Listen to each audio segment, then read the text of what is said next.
There's a man on TV at a desk in a suit. He lies through his teeth and they still call it the news. And there's a man in a white coat whose medicine kills. He loves when you're sick cause you pay for his pills. There's a man at the bank who will give you a loan so that you'll buy a house and then he'll take your home. There's a man who wants you spending your life online, knows you're searching for truth but controls what you find. We'll be fine, babe, if we don't make it through.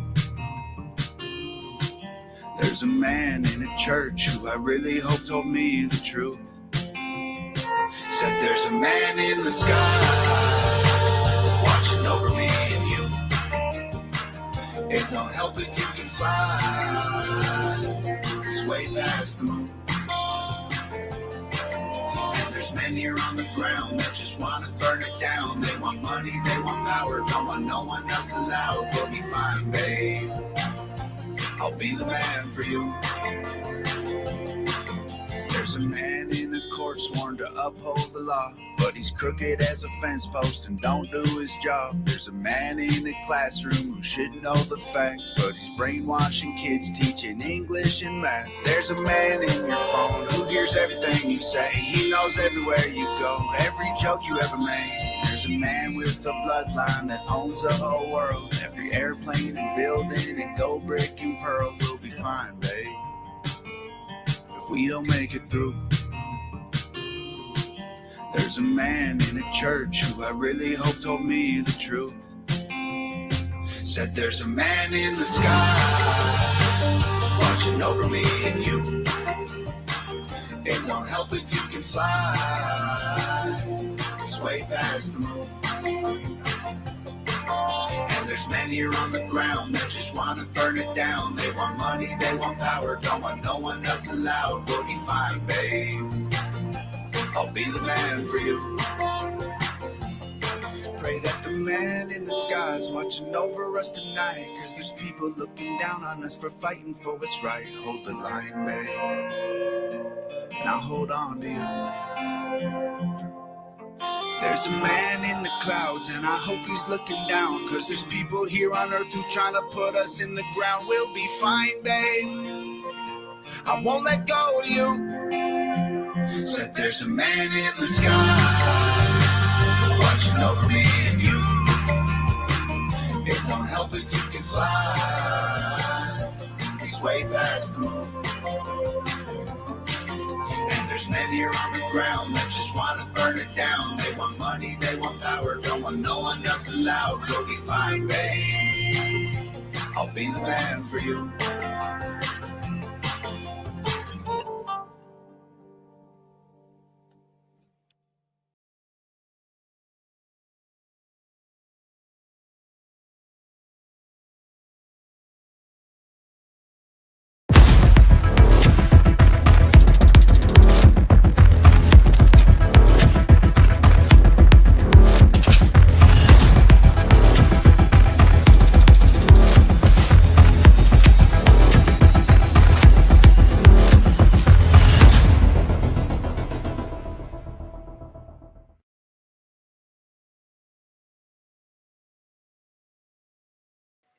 Ladies and gentlemen, good evening. I wanted to start with that song. I think it's a good song. It's interesting, and man, if that doesn't hit home, there's a man on TV wearing a suit who lies through his teeth, and they call it the news. There's a man on your phone that hears everything you say. It's like that is today. That is 2025, obviously.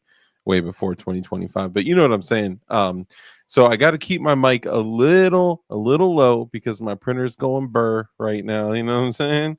But look, this has been a huge conversation, and this has been, initially I was saying like it was like a year-long journey of identifying the best PDW, but this has been like a multiple year journey. And I was talking about it with Red Dawn, who's in the chat. Shout out to Red Dawn and his channel. I had talked about it. I talked about it some with Goonbeam. I talked about it with Flying Rich.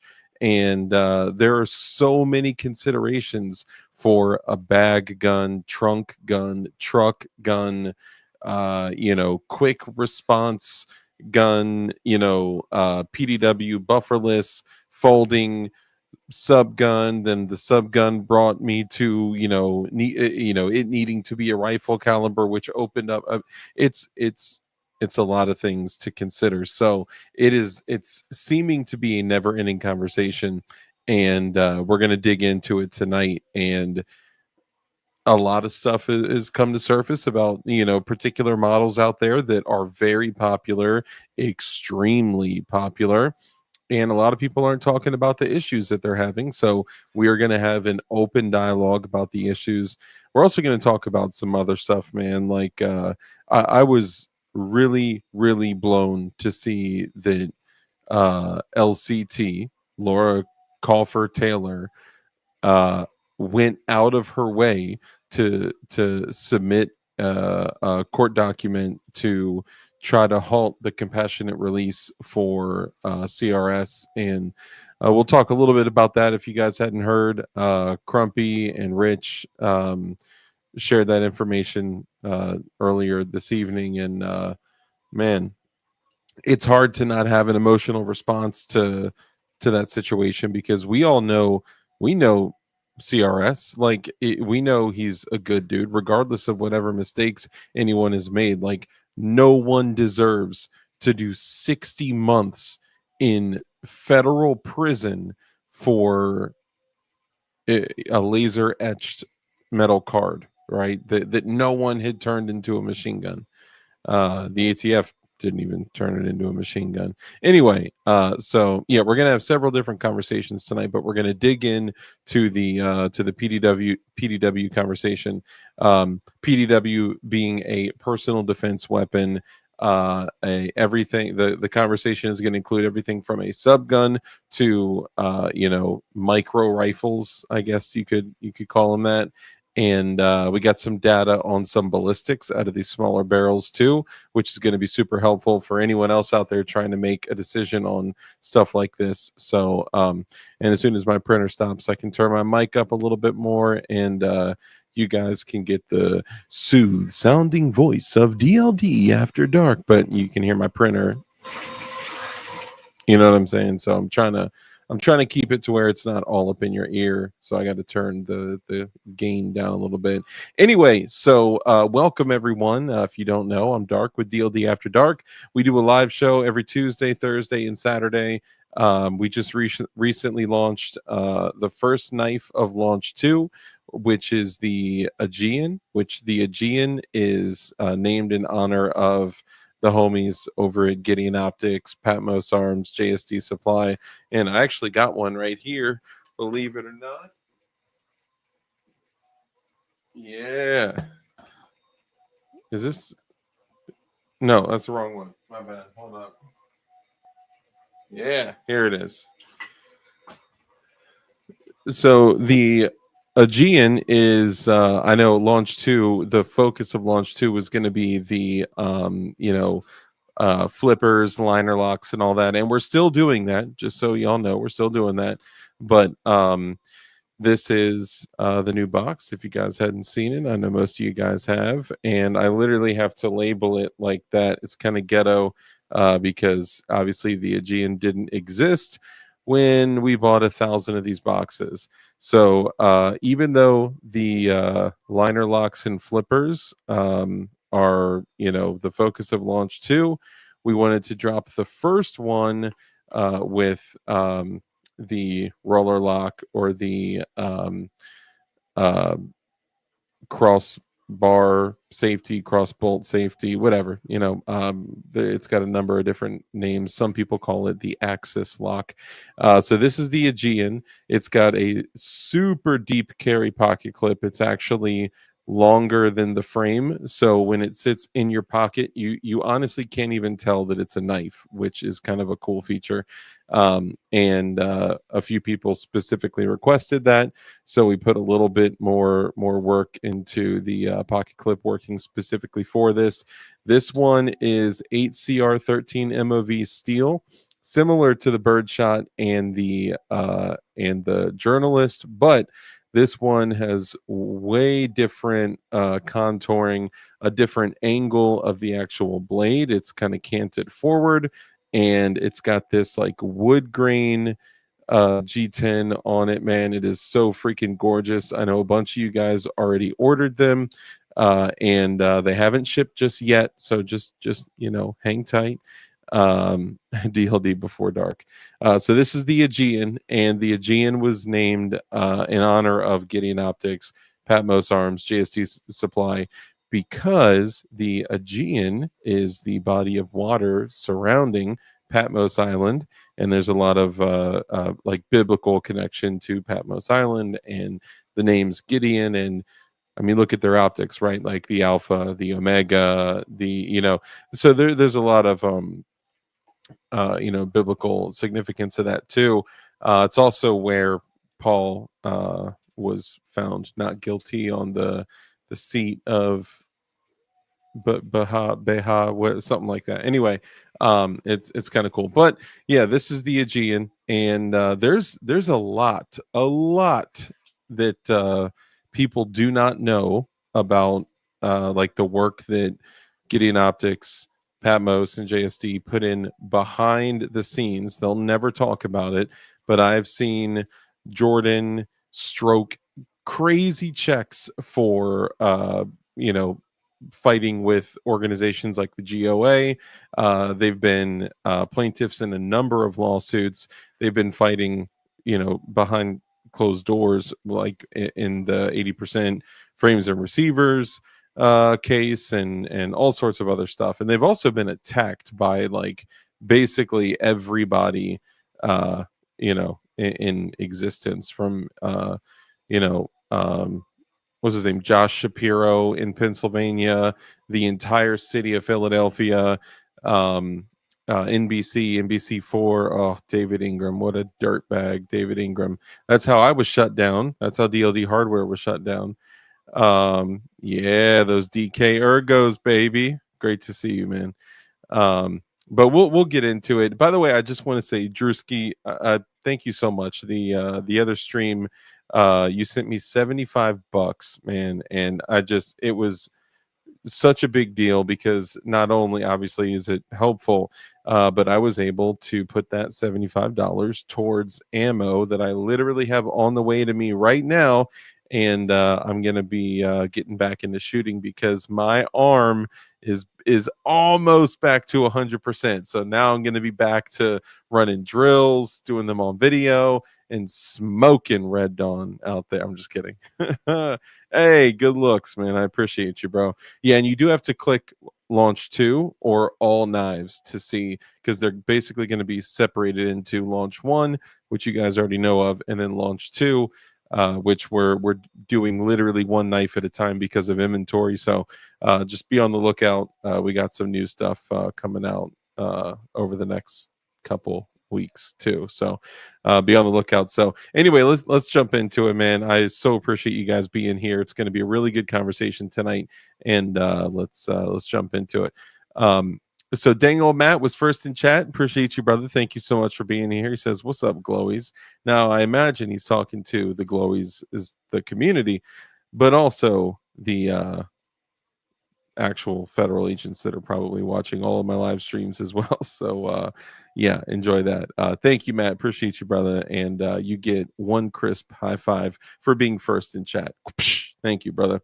And then, because look, the majority of like 85, more than 85% of the support for this channel, because YouTube doesn't show this content to new viewers or anything like that, more than 85% of the support on this channel is directly from the channel members. So in the beginning, we like to greet all the channel members and literally welcome everyone individually for coming in and hanging out. So if you're watching this for the first time and you have no idea how we do things, we're going to take the next few minutes to greet all of our channel members. And then if you're watching this the next day or the next day or the next day on replay, do me a favor, go ahead and type in the comments, replay mafia, recapitulation syndication, reheating the leftovers, reruns, whatever, all the crazy creative stuff that y'all have come up with, which I love that. So thank you. We got Zanti Misfit in the building, brother. Great to see you, Zanti. Chanamemba. We got Kurt 24, the producer of the show. Brother, great to see you, man. Appreciate you. And thank you for ordering one of the Aegeans also. Appreciate you, man. Not only is Kurt 24 Chanamemba, he's also a moderator. Appreciate you, brother. We got Gutted Cheese. Great to see you, bro. Love those stickers, man. Thank you so much. I really do appreciate it. It's the small things, right? We got to have gratitude for the small things. Red Dawn and I were talking about that today, actually. Maintaining gratitude for the small things, right? Like, when was the last time you sat there and just gave gratitude for just the fact that you can see, smell, touch, see, just the things that we take for granted every single day. Just consider that. Anyway, get a cheese. Thank you so much, Chinamemba. Actually, somebody just placed an order for a knife. I just saw somebody.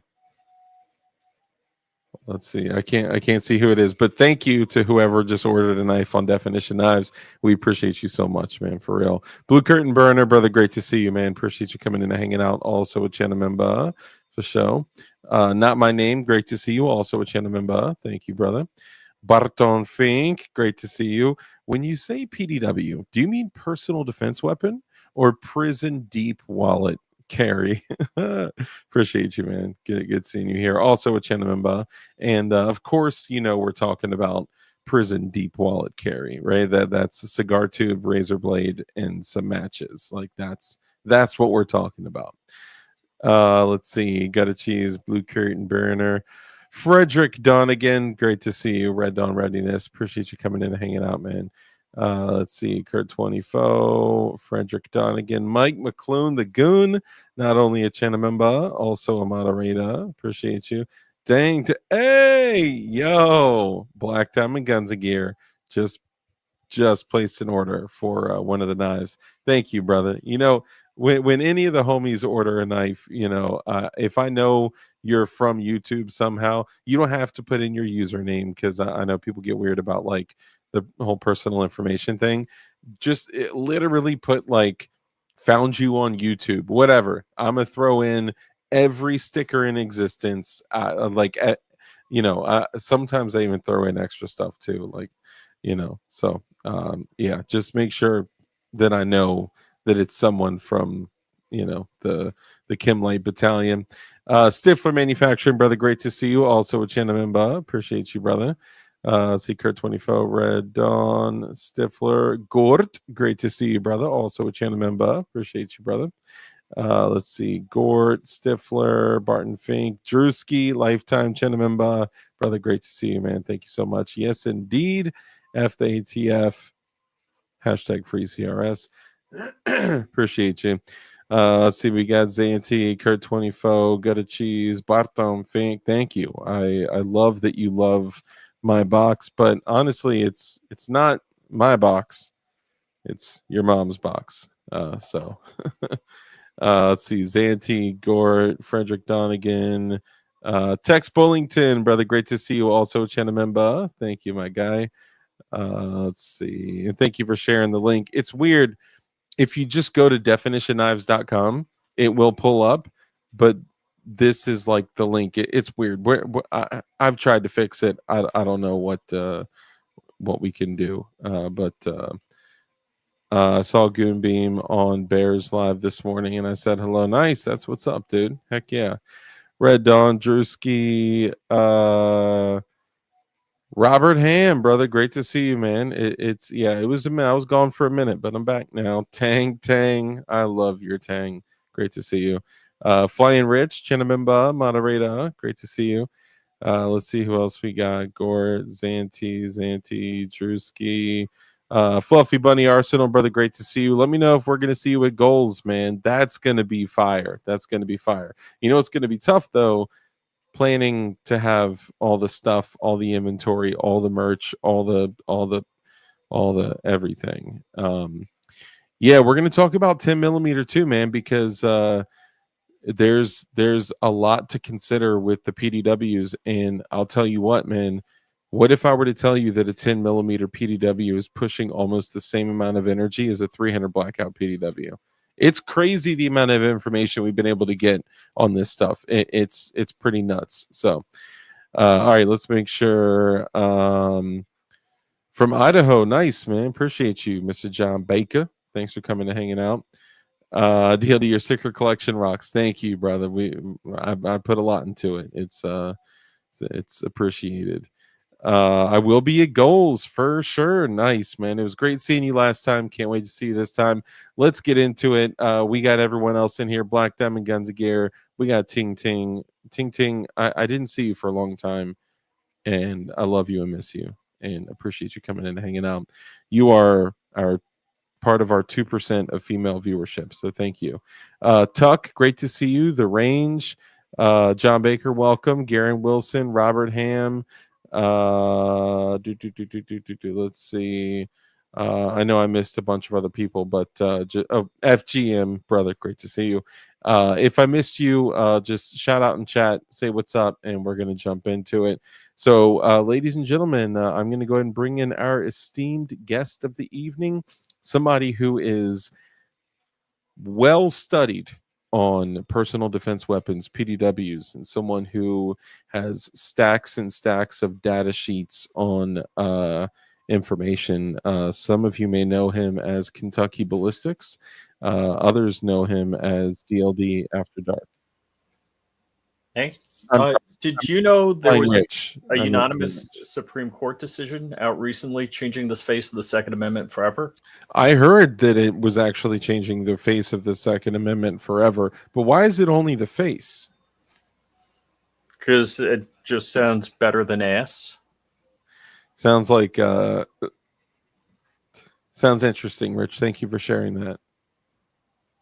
Well, I just came across, I was having dinner and I got scolded because I saw the alert on my phone and I had something changed the face of the Second Amendment forever, and I started you gotta watch it, looking at what it was, and then my wife's like, hey, this is dinner time, we shouldn't be doing that. I'm like, but it's changing the face of the Second Amendment forever.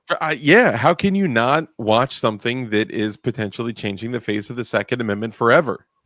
So it seems like he just may not be well studied on the things that he talks about. I mean, maybe you should be a lawyer if you're going to comment on legal stuff. And you should be armed. And scholarly. Yeah. So there's a cheat code. And the cheat code is gemini.google.com. And you can say, please summarize this video with bullet points and what cases are discussed and what dates things changed on these cases. So when the title says breaking news, changing the faces. Yeah, it's all BS. All right. Armed Scholar is Ad Reed Anthony. He is clickbait. Like, I have never, ever in my 4 years on YouTube, on this terribly sad platform, I have never met anyone else. I'm sorry, Anthony. I'm sorry, dude. It is the absolute worst clickbait I've ever seen in my life. You reference stuff from Supreme Court decisions from years ago, and then you say breaking news. And I get what you're doing, right? You're saying something occurred, and maybe there was precedent set years back from a 6-3 Supreme Court decision from years ago. So because of that, something occurred. So you're sharing information about maybe something that recently occurred, usually months back, and that it was due to a Supreme Court decision years ago, or something. Or why am I big? Did you make me big? I didn't take myself out. That's really weird. Crumpy's playing with it. I mean, he shouldn't be. He's not in here. Oh yeah, he is in here. See, I would only trust breaking news from one person. Yeah, one person. CNN. Just kidding. Yeah. Crump, you're out of the basement. What's going on, man? And somehow he won a Gundy SMH. So the dates. Black Armed Scout Survival. Oof. Dude, full spectrum survival is also really bad about that. It's like breaking news, blackouts, casting over the country. Yeah, but he didn't tell you which country. It's Spain. Don't worry. You know, I mean, Yeah. still worry. It's probably Well, a trial run. I mean, for they the didn't pay US. the electric bill to the EU. What's the big deal? You know, it could be. We should probably introduce you guys. Crumpet? Yeah, well, we didn't introduce you either. Crump, you're muted. I don't know if you Crump would need to know something about being on YouTube my to get this right. well, he started his whole last video with his mic not even being on. It was in the other room. What are you talking about? On. Yeah, Crump. I think. So can I read the title? The title is DOJ reverses position in unanimous suppressor decision to strip ATF and NFA of power. When do you know when that happened? No. As a matter of fact, I've never ever seen the NFA and ATF stripped of power. But I mean, it says it right here in the Hello. video. There you are. There I am. Sorry, I Hey, had to change it. Crumpy. No, I was just I saw what you're talking about, and somebody on Twitter wrote, "Yeah, I saw about a breaking like a 9-0 SCOTUS case, and I looked at it, and it was a case out of a local court in Missouri." Wow. Small claims court. Small claims. Yo, what is this? Texas just passed a bill that can jail you for 1 year over political memes. Oh, I don't buy that.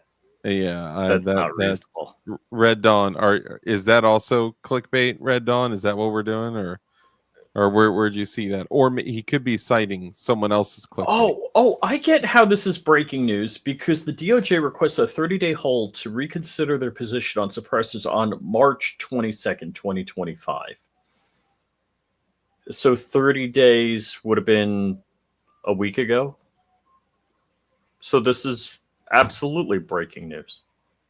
I think what Red Dawn is talking about is there is a bill, HB 366 in Texas, that It's the butthurt bill. No, it bans altered media.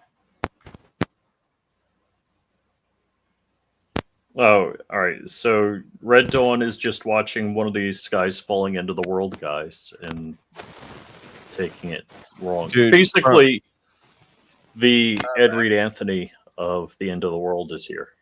I don't think it's gonna pass. I don't think it's been actually voted on yet. But it's I don't know if this is from your mic, Crump, or Rich's or what, but it's like very, very, very poor audio. And I'm not trying to be a D. I'm just Let me saying. just see. No, my battery's good. F you. I think it's Crump's Thank Turtle you. Beach headset. I Hold don't, on, I'll mute. know Let Crump he's talk. saying. Ending the stream. I need you guys to say "Psy name cuff." I don't Psy name cuff. I'm not going to say it. Dude, Knowledge Garage.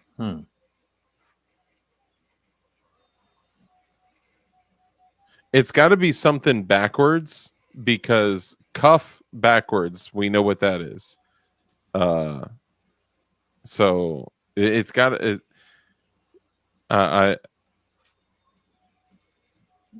Well, it's like F me. No. No, I don't know. Sign name cuff. So it's like F main highs. No, I'm not getting it. I don't get it. You know what? I there's not a lot that I wouldn't do for Dude Knowledge. So, respect, Yeah, I mean, I hear you. but I have no idea what he's talking about.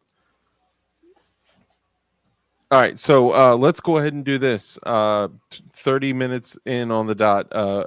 Rich, go ahead and introduce yourself. Let everyone know well- who you are. What you should probably change your background because it just looks really dumb when we both have the same background right next to each other. Okay. I mean, maybe you could do Joe's or Crumps or Black Scout Survival, whose background haven't I used? you in a could while? do Ad Read Anthony. Oh, hold on. Wait, that's the purple. Do I have it? Yeah, here it is. Yeah, there you go. Ad Read Anthony, Arm Scholar. I'm waiting for RDR, the we cease and forgot. desist letter to come. Absolutely. We love Red Dawn. Smash that like button. Thank you, brother. Appreciate you, man.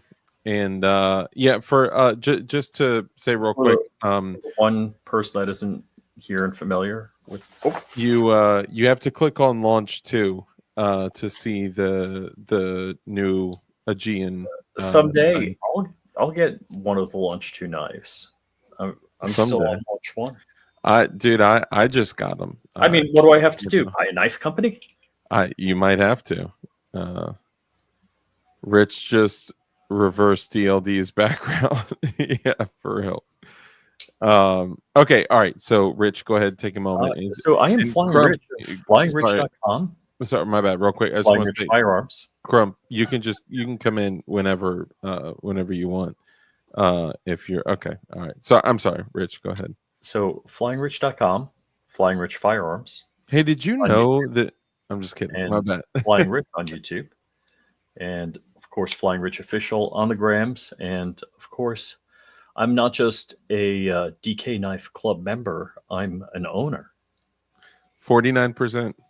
49.99%. Yes. I'm just kidding. So very excited. We've had very good results with launch 1, so we're doing launch 2.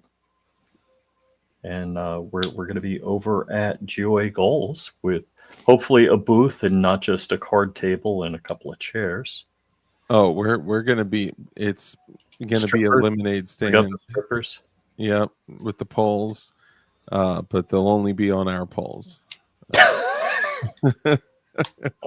man! But more importantly, actually, Crump, Dark, and I are suing the ATF. Yeah, with the help of GOA. Oh, I shouldn't put my head here because the microphone that is supposed to be in front of me. Your pretend microphone. You should talk up to it. Other way. I mean, at least he's got some good equipment. I will say it's. Hey, you can talk about his equipment all you want. I don't want to hear it. TMI. I was referring to his microphone, but okay. Yeah. So, Crump, Dark, and I are actually putting our money where our mouths are, and we're litigants suing the fudging ATF. Unlike other people that will not just sign an amicus brief because they don't want anybody to know who they are. Woo! No, worse. They don't want the repercussion of the United States government. I mean, they wouldn't act like a tough guy on YouTube. Like, dude, we shouldn't even talk about that. We shouldn't even talk about that stuff. But yes, also, your favorite YouTubers are a bunch of punks that say there could be one favorite YouTuber. Yeah, and there also could be people that are like, the first thing I'm gonna do is grab for my rifle, and then we're like, okay, no need to grab for your rifle. Here's a pen. How about a pen? And they're like, ooh, I don't know. It's the ATF. It's like, you are a slam beep. Look, I'm burying auto sears in the dog park and talking about my fluid trap with a hole in the end of it. The ATF is watching this show. Promise you. And I just want to say I have absolutely zero affiliation. He doesn't own any of Definition Knives. Just kidding. If I join Matt in the Gray Bar Motel. Yeah. And I didn't get a battery for my case mouth. Anyone is wondering, this is exactly how every one of Dark and my personal conversations go. We never complete a thought, and we just, go off on 7 different topics. Today, Dark called me back. He's like, "Oh, and by the way, about I'm like, yeah, we talked about that. He's like, oh yeah, I forgot.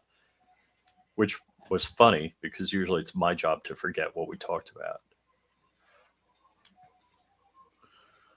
What'd you But say? I was talking about what you forgot we talked about. What I forgot that you talked about? Yeah. You say, hey, I want to do this. I'm like, yeah, we talked about that. Oh, yeah, well, we didn't really. We're talking about boobs. Blue-footed boobies. We were talking about birds. Oh, is that what? Yeah. No, you were talking Hey, about. look, Josh, female I breasts. don't. You might be a little closer to Josh Courtney than I am, and I want Josh to think I'm a good guy. So I really don't want to have this conversation. Why are you suing the ATF? This is an excellent Excellent question. Because they exist, but more importantly, for the engaged in the business of rule that they created out of magic pixie dust. Yeah, which So we. So okay, I don't know how much we can talk about.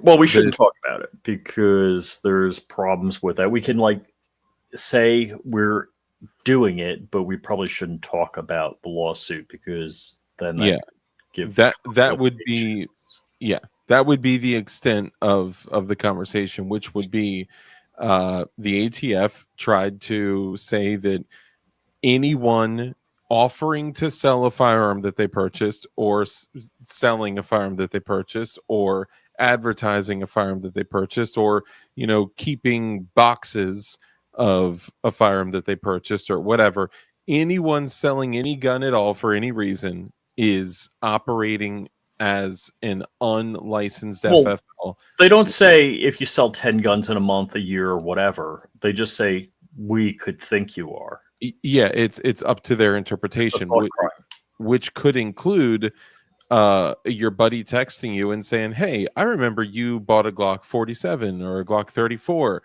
Would you be open to selling it? And if you said, yes, I would be open to considering selling it, that in itself, they could literally say you're offering a gun for sale that you purchased, saying that you would you purchased it without the intention of selling it, but now you're saying that you have the intention to sell it, so you're operating as an unlicensed FFL. So all of us at times, like, look, I went through this whole thing where I got separated with my wife and had to move into another place, and I have an 8-year-old daughter, and I had to sell some stuff that funded my life for a little while, right? Like the ATF can't. I'm probably already saying too much. The ATF can't come in here and just be like, oh, because you choose to sell your property, maybe, or offer to sell your property, that you're operating as if you're a gun dealer. So we partnered with the GOA and all agreed to put our name on the full government name and all that, saying F you, we'll sue the ATF because we don't believe that any of us are, quote, engaging in the business of. We're just selling our personal property when we choose to. None of us purchase them with the intention of with the intent of selling them. And F the ATF, dude. So there's so many thought crimes with the ATF. It's a little disturbing. How dare you think your personal property is your property? Dispose of as you wish. Yeah. Mm-hmm. Yeah. So I've 3D printed guns. Now, if I also have the components to print with the intent to sell, now who would know what I intend? I mean, there are some ways that in some situations they could, maybe if I did like reels on YouTube or Instagram or whatever, saying, hey, I just bought all of these Malaysian parts kits to build guns and sell at the local gun show. Yeah, that would be against the law. But if I bought a bunch of Malaysian parts kits, built them, shot them, got bored with them, or came upon hard luck and decided to sell them, or didn't have a job for a year and a half, What's up, homies? Hey, Crumpy. Crumpy. Is that muzzle brake still on your porch? You picked that up, right? No. It's gone. I drove up there and picked it up. What are you talking about? I put it on your porch, Dark. Actually, that'd be very convenient. Is it actually gone? Or are you joking? No, it's. I swear to God, it's not on my porch. What? Well, I mean, all of your social media is literally your first and last name. So it maybe someone heard us talk about you were putting it on your porch. Sebastian Gorka heard about it. And No, they're no, like, I brought it back in after 2 days of it sitting there. no, it was one day. Come on. It was one day. I brought it back in. Sunday. It was Sunday, you said. Well, no, we were talking about it. So anyway, I'll put it back out whenever. that's cool. I appreciate it. That's Mr. Dark to you. Oh, wait. Josh says he Go sent me Morris, a back truck. All right, let's. Cool. Do you want to go shoot on Thursday, and I'll bring it? So jealous. Possibly. What you want to go to XCal? Yeah, I'm thinking about if I get everything built, just bring out the Franklin binary Glock trigger, Nice, nice. or I some would, one of the other. I said this year I wasn't going to get any new guns. Yeah. Did you make that promise to your wife or Myself. I'm up to, I was like, then it was like, well, maybe one gun won't hurt. I definitely cannot get more than one gun a month. I'm up to 5. this year? Yeah. I don't know. I think I'm only 1 or 2 this year. Yeah, which is good for me because I usually buy like a gun a week, but whatever. I mean, it's kind of like once you get to a certain point, you have so much stuff just laying around that getting a barrel could complete a project, or a slide. Oh yeah, yes. Or an up, and then it's like, oh, I have a whole new gun now. Like, dude, Fat Rooster. Shout out to Fat Rooster. He sent me the Glock 34 barrel that I needed for the OEM 34 build, and boom, I have a new complete, because I had a 17 frame and all the guts. And shout out to our homie MGB with the OEM parts. What? So yeah, I mean, we have a whole bunch of places we can go to, resources for parts and stuff like that. So it's like, yeah, getting a barrel completed my project, and now I have a complete OEM nice OEM Gen 334. Yeah. Yeah, I have an issue where like I'll like a gun and then I'll get hit up and be like, "Hey, you want one?" What am I gonna say? No. Yeah, you can't say no. Free guns like the like my 80% arms that are coming. Yeah, dude. I still have not built the white 80% arms GST9 frame. It's been sitting here for at least a year. I got the new the GST modular one. Nice. That can be like 17, 19. Yep. Yeah. The white one I got is the same thing. It was right before all. Man, it's more than a year, because it was right before all the changes, because I bought it when you could still buy 80%. Yeah, this is serialized. It comes with it comes like fully built. It's a full, and I got like, dude, they're great. They're like slides. They're great frames. I mean, they're awesome frames. They're like they fit Glock holsters. Like they're awesome. Sorry, I was reading a text from Patrick on our group chat. Flying Rich, we'll get with you and John Crump live after we're up and running fully with our new machine. Same with DLD After Dark for your 5K slide. Oh yeah, that's right. We did say, dude, I didn't even get to do an actual 5K giveaway because I had just done a giveaway around the new year at like 4,900. Man, I missed my 25K giveaway also. I didn't do a giveaway. Oh, did you do a 20K giveaway? No, I didn't give anything away. Did you do like a 18K giveaway, 15K, 10K? Have you done a giveaway? I think I did. I think when I hit 500, I gave stuff away. Nice. So you're ready for another one. All right, look, man, last P80 I got was an ODG PF9 SE. Nice. So I hate to say it, Crump is ruining me because we go on Rumble and we get to handle guns, and I know it. I know it. I'm like, It's. oh, I want to show. I know it's hard to get used to. Like when you switch platforms, it's like I got to think for a second. I'm like, oh, hold on. What are the rules? Can I show something or no? You know. All right. So, thank you.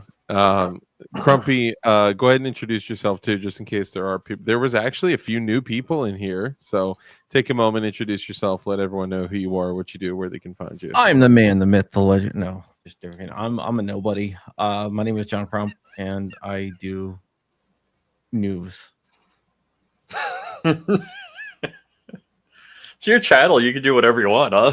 I'm gonna say, you know, their backgrounds are exactly the same. Mine, I can touch the stuff on my wall. They cannot. Yeah, I do. So it's just hard to balance the, you know, the schedule. You know, I would like to do it more, and I just need to commit to a particular schedule. I'd like to stay on YouTube Tuesdays, Thursdays, and Saturdays, and then do, you know, other days on Rumble. But it's we were just talking about it. It's been difficult because, you know, we hop on each other's shows, and like I'll do Tuesday, Thursday, Saturday, right? But then I'll get on Red Dawn's show or the Turkeys or you know Josh's show, and then it's like, man, I've run 6 days in a week on shows, you know, so it's a lot. Garen says, Crump, you're looking pale, man. Are you all right? It's probably the green screen, honestly. Yeah, probably. I don't know. The lighting. Are you okay? I'm all right. All right. Are you well? Are you healthfully well? Yeah, I've just been working on stuff tonight. Very important stuff. Well, important like we know important, like I know what's important. You don't know all of it. I don't. Do I know some of it? Some of it, yeah. You know, probably the subject. Okay, good. All right, that's what I want to know. Is it about the ATF? Not really. Not no. exactly. Okay. Is it about Ad Reed Anthony? No, it's not about Ad Reed Anthony. Unless he's going to do a 6-3 Supreme Court decision breaking news story about when this news breaks. Judge Joe Brown and Judge Judy came together and okay. Anyway, so I've been on a multi-year journey for the best PDW bag gun, sub gun, trunk gun, truck gun, quick PWEDC. What? Yes, PWEDC. So bufferless 458 SOCOM with an FRT, and let's have lunch. Not. Yeah, I have a 458 SOCOM. But so the thing with the 458 SOCOM, the thing actually, I'll say this, and this is a huge consideration. The thing with any caliber outside of standard 5.56 that takes a standard Stenag AR magazine is you are the only supply line, right? So if you have 3 mags, that's all you got. You can't get other mags from anyone out in the field. You can't, unless you and your boys are all running the same stuff. You know, whatever you got is what you got, right? So like that's been a huge consideration. Now, initially going back to like, okay, I want a sub gun. So then, you know, I picked up a Scorpion, and the Scorpion was great, loved it, and ended up putting in a very expensive binary trigger. And then Scorpions started blowing up, having out of battery detonations. And it seemed to be that when you outrun the trigger and the bolt isn't closed all the way and you release with the, it just, I got a little, you know. I am so out of love with my Scorpion. I like my Scorpion. I have a Scorpion with a binary trigger.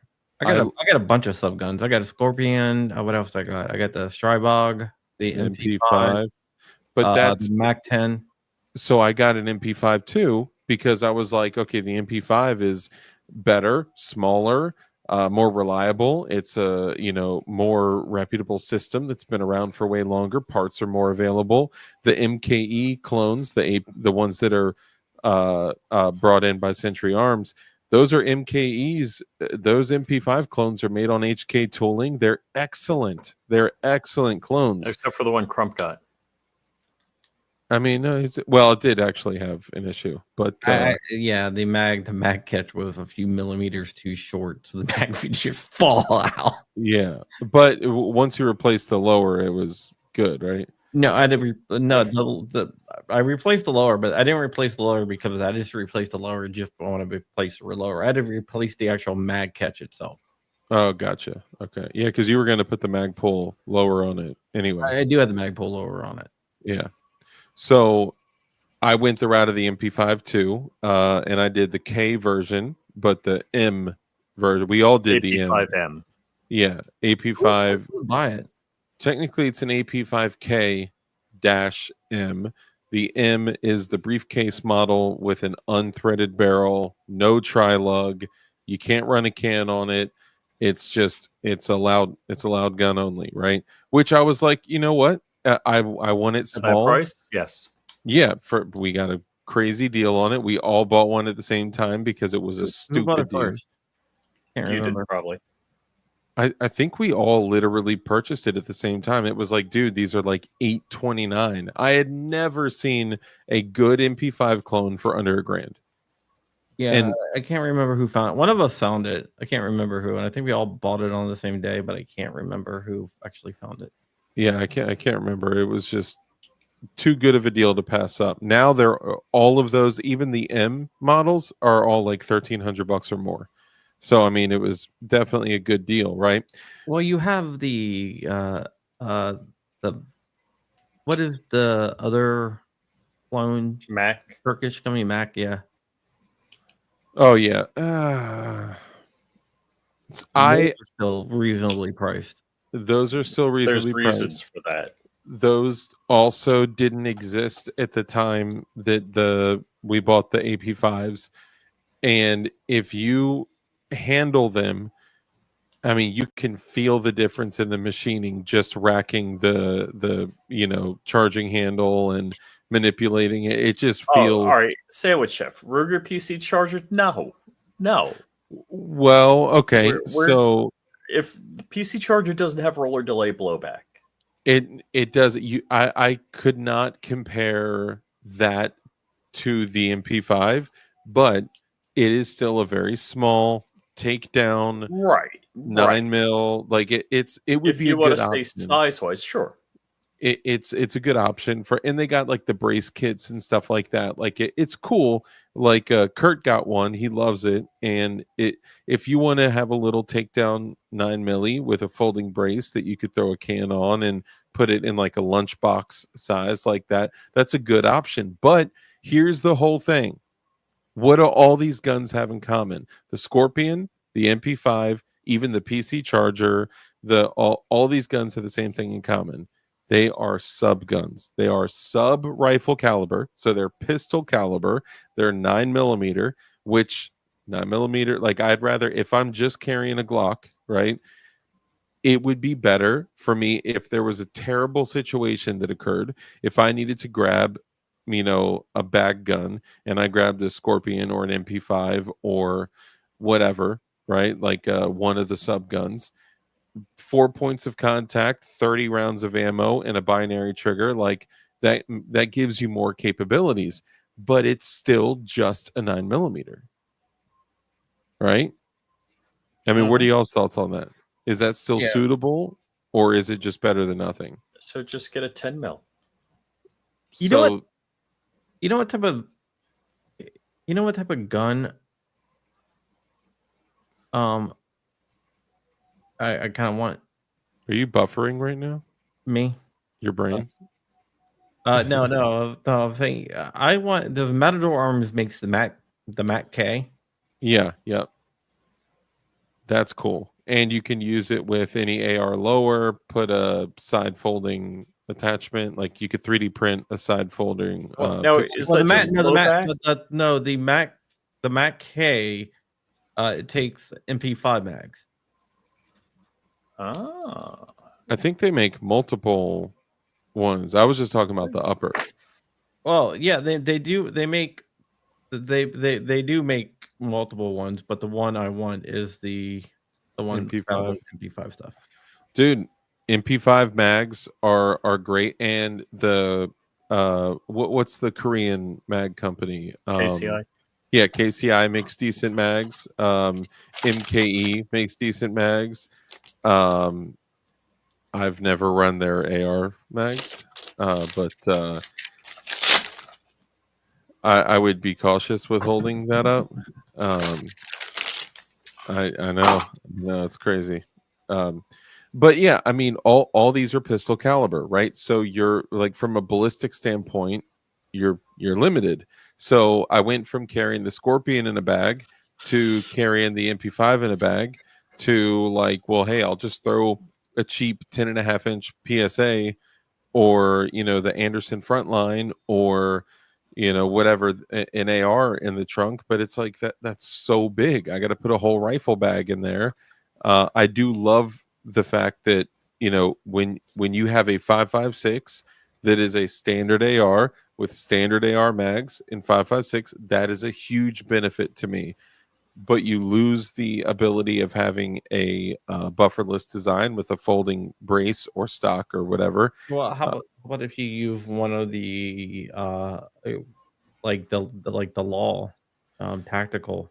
You could do that, but then you also lose it's still thick as a mofo, and you lose the ability of to be able to shoot it folded if needed, or if you were in a car and had to draw it out and fire it. You could shoot it once, but you you How gotta.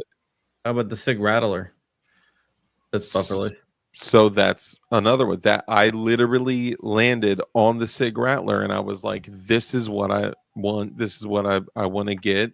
And then I started looking into the Sig Rattler and looking into the 5.56 and looking into the 300 Blackout. And then I started finding that, because I was like, man, why do they have 4 versions of the Sig Rattler when it's been out for 3 years?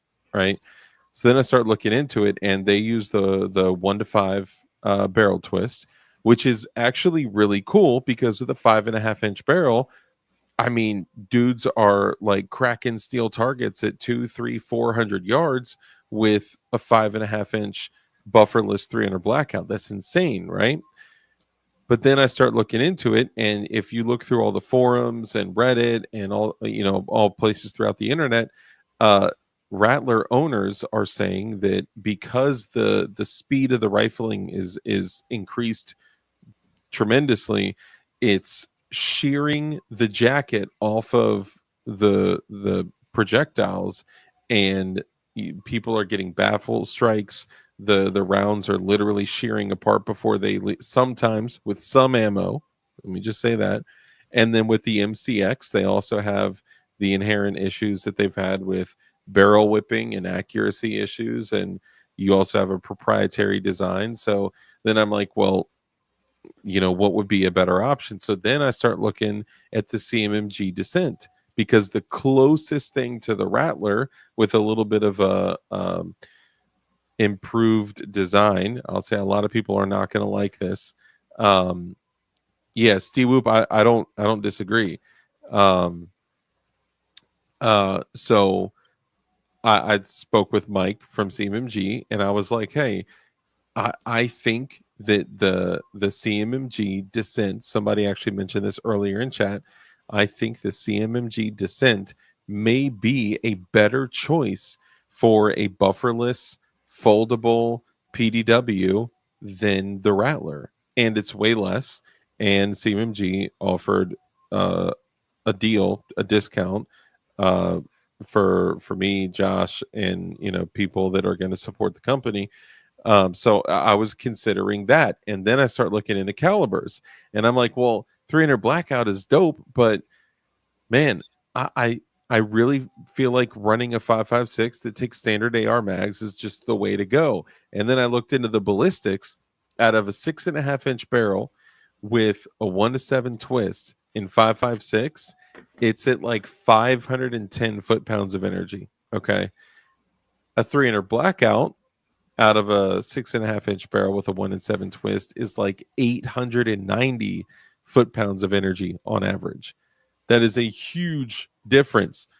But a 10 millimeter Strybog with a hot 10 millimeter is pushing like 700 to 800 foot-pounds of energy too. So you're telling me that a bufferless 10 millimeter PDW is pushing like almost 300 blackout level ballistics? Like, that's crazy. So then I went down that rabbit hole too, of maybe I should get a UMP, maybe I should get a LWRC SMG, maybe I should get a 10 millimeter Strybog, maybe. So I was just like lost in this. But anyway, I've been talking forever, so please. Why didn't you get a Descendant 5.7?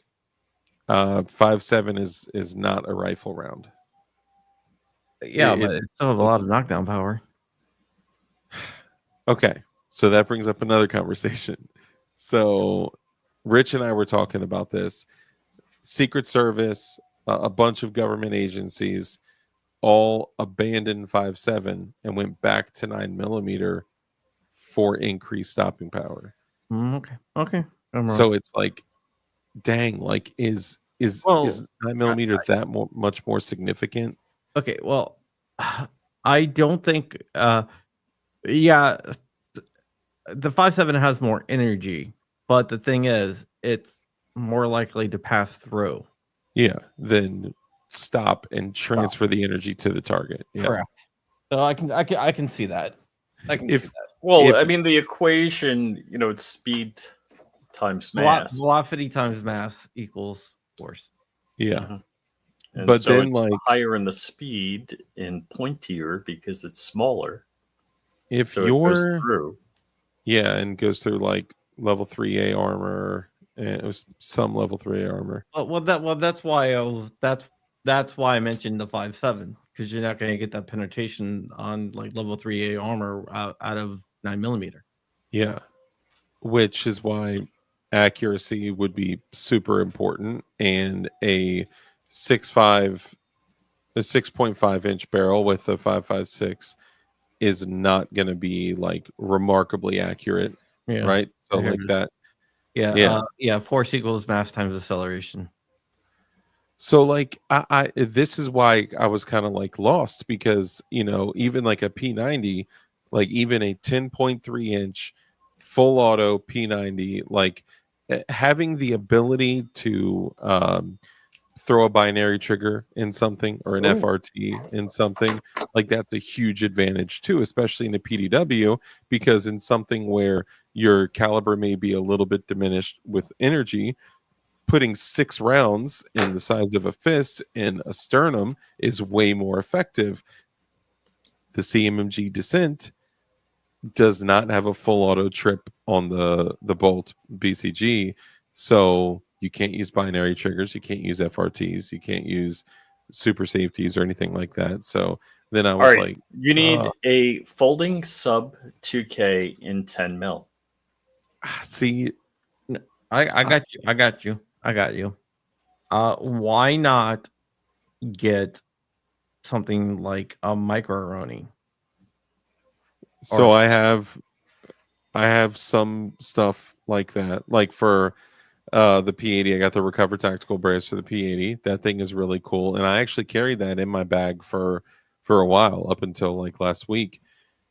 But it's still just a 9 millimeter, So I really think the answer, because I got a Draco. I could just throw a Draco in the car, or you could even put binary triggers in AKs. Like somebody mentioned the AKV, which I think I actually have a Franklin Army binary AK trigger that I have not installed.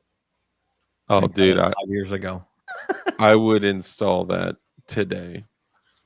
Fluffy Bunny Arsenal says, actually, the equation is F equals ATF.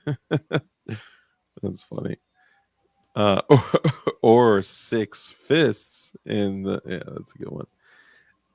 The 5.7 is a good round. I'm definitely not taking away from that. It, especially for like small game, dude. You are smoking small game. It is the 308 for raccoons. Okay. but for man-sized targets, you're not getting the same stopping power. So that's kind of why I've been like, this has been a very long process where I've already put a bunch of money into, and I'm still finding myself like unhappy with what I've got. I could just throw the Scorpion in a bag and be like, hey, whatever, it's inexpensive. I could just throw a PSA AR in a bag. I could take one of my Super Duties. I could take the Anderson Frontline with the FRT. Here, you guys take over for a sec. Crump, I sent you a text. You got to take a look. Might be something you want. I just need to blow my nose real quick. Give me 1 sec. Oh, don't blow your nose. You got to do that. Like, hey, it's not gonna blow. No, it's gonna blow. No, it's not gonna blow. You haven't seen that, Rich? No, I haven't seen that. Oh, that was from a year ago. Yeah, All yeah. right. I must be scrolling deep. Dude, he sent me a picture of Motley Crue's plane that it's sat for like, and he bought it for 65,000, but the whole thing is oh, that's one of those Learjets that needs a hush kit, and the hush kit's more expensive than the jet. it needs a lot more than that though. Oh, that okay. is one of the things it needs. Gotcha. But it needs all new avionics. Well, yeah. The hush kit, the engines all need to be rebuilt. There's issues with the actual fuselage that needs to be repaired. Yeah, that's not good. So is Motley Crue's 747 running again? I don't know, but that plane that you sent me, well, if I remember right, it's been sitting in the same spot for 25 years. And crap like that happens in aviation. Like Brookhaven Airport, there was a tree growing through an airplane. Yeah, if I recall, this guy or somebody bought this plane to restore, even though it's not really worth restoring. It's actually E equals MC squared. Thank you, Einstein. Yeah, here it is. What are we talking about? Motley Crue's abandoned airplane. Why? It's an old Learjet. I'll take clipazines for 300, Alec. I actually went to XCal today and stopped by, and I walked in holding my dog, and the guy was like, "How's it going, man? Can I help you?" It was one of the newer guys that doesn't know me. And I was like, yeah, I was wondering if I could pick up a 40 millimeter belt fed machine gun, like a Mark 19 or something like that. And the guy looked at me like, just kind of speechless. And like, is this dude for real? Is he's walking in here carrying a Chihuahua saying, yes, I'd like a 40 millimeter belt fed Mark 19. So that's the other thing. I could just throw the Mark 18 in the car too. 10.3 inch 5.56 with a can and a binary trigger. Like but Bad. That's a full freaking size gun. You ever watch Breaking Bad?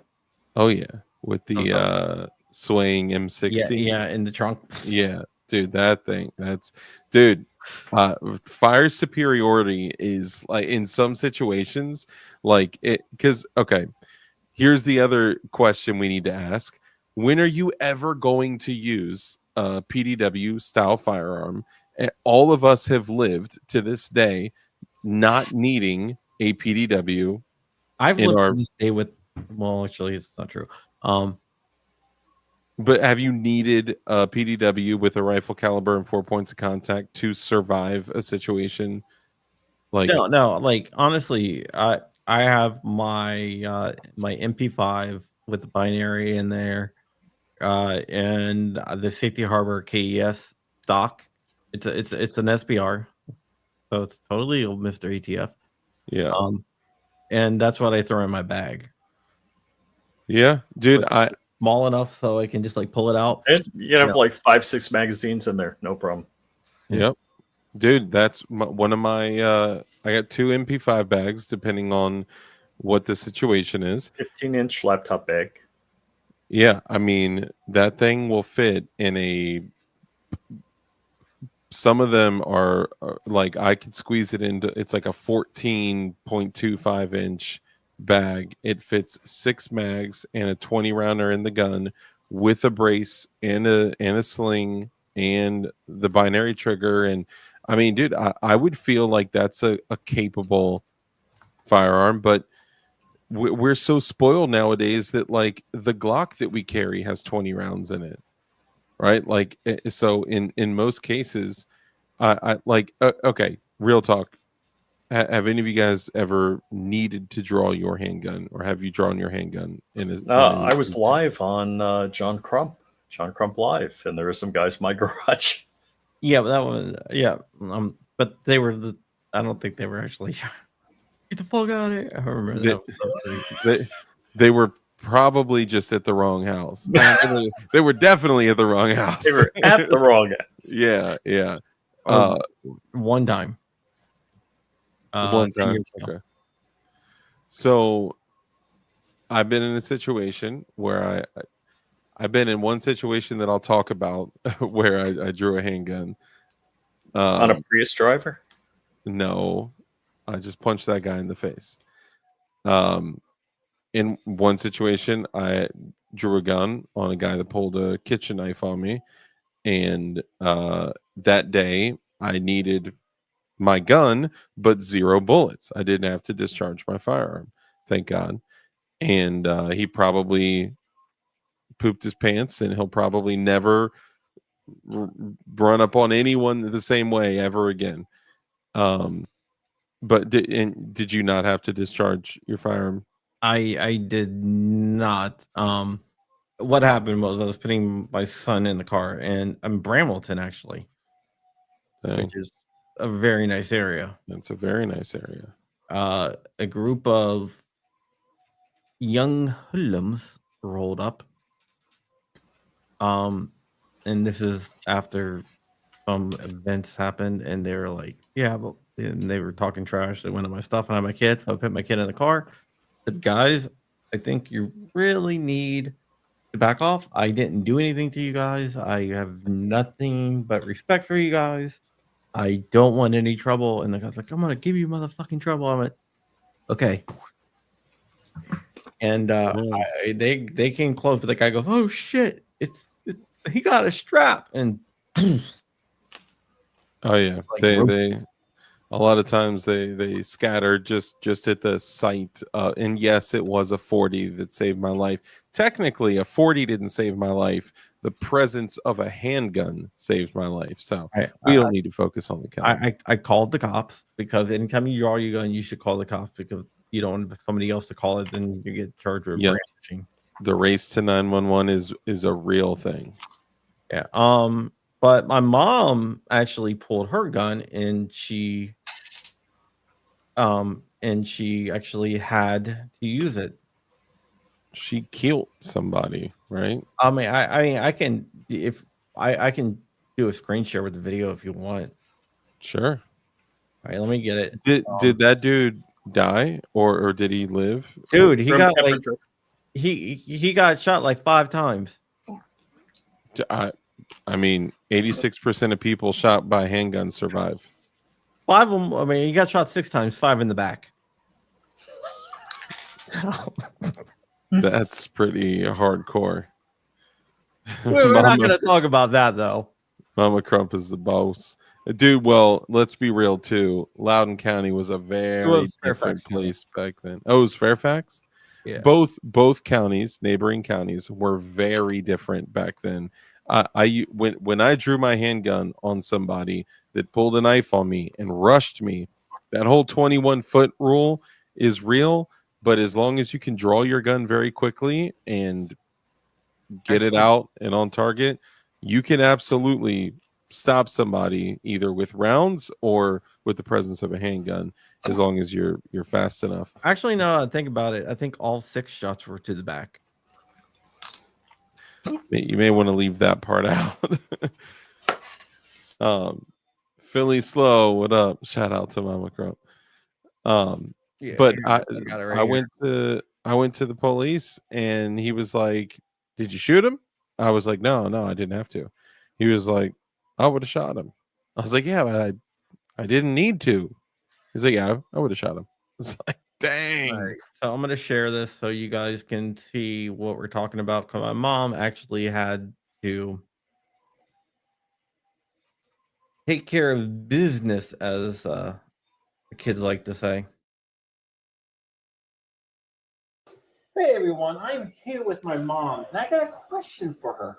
Mom, when we were little, my sisters and I were very, very little, and someone tried to do a home invasion. What happened? Well, I saw him at the back door and I saw him fooling with the knob on the door, and I knew he was going to try his best. With them being so little, I had to protect them. So I went out the front door with my Saturday night special and I went back in the back and I surprised him. I shot him. And then he ran and I shot him again. That's my mom. Hey everyone, I'm here with. So there you go. That's your mom did the reverse ambush. Yeah, so there you go. The dude's trying to break in. She ran around, shot him in the back. He took off running. She chased him down the road and shot him 5 more times. With a Saturday night special. Yeah. Dude, you know, it's funny because I think about it. Like my mom wouldn't have touched a gun, you know, and we grew up with a gun in the house. And still, you know, my dad didn't get into guns until I convinced him, like, much later on in life. Well, I asked my mom, it's like, why'd you chase him down? She's like, you can always come back. I want to make sure he wasn't going to come back. Dude, mama bears don't play. Straight up. Do we need to get her nominated for the Grady Judd of the Year award? Yes, it was 6 for 6. Yes. That's impressive, especially with a was it a 38 or a 22 or what was it? 38. Dude, that's impressive. Those little 2-inch or 1.75-inch 38s and 357s. Well, I don't think that the range was too far. But she had a light on the pick rail on that, right? No, I think when There ain't he no was running, pick rail. I don't think he ever got out of like point blank range. Dang, so she just dumped on him point shooting. Yeah. Dude. Point shooting is a real thing. Just we say at the range, backplate that ish. Like if especially I was me and 2 of my buddies were at the range and we were doing drills and I was intentionally going slow because, you know, at the range, if you don't move the bench out of the way and you're drawing from the holster, they get a little weird about stuff, right?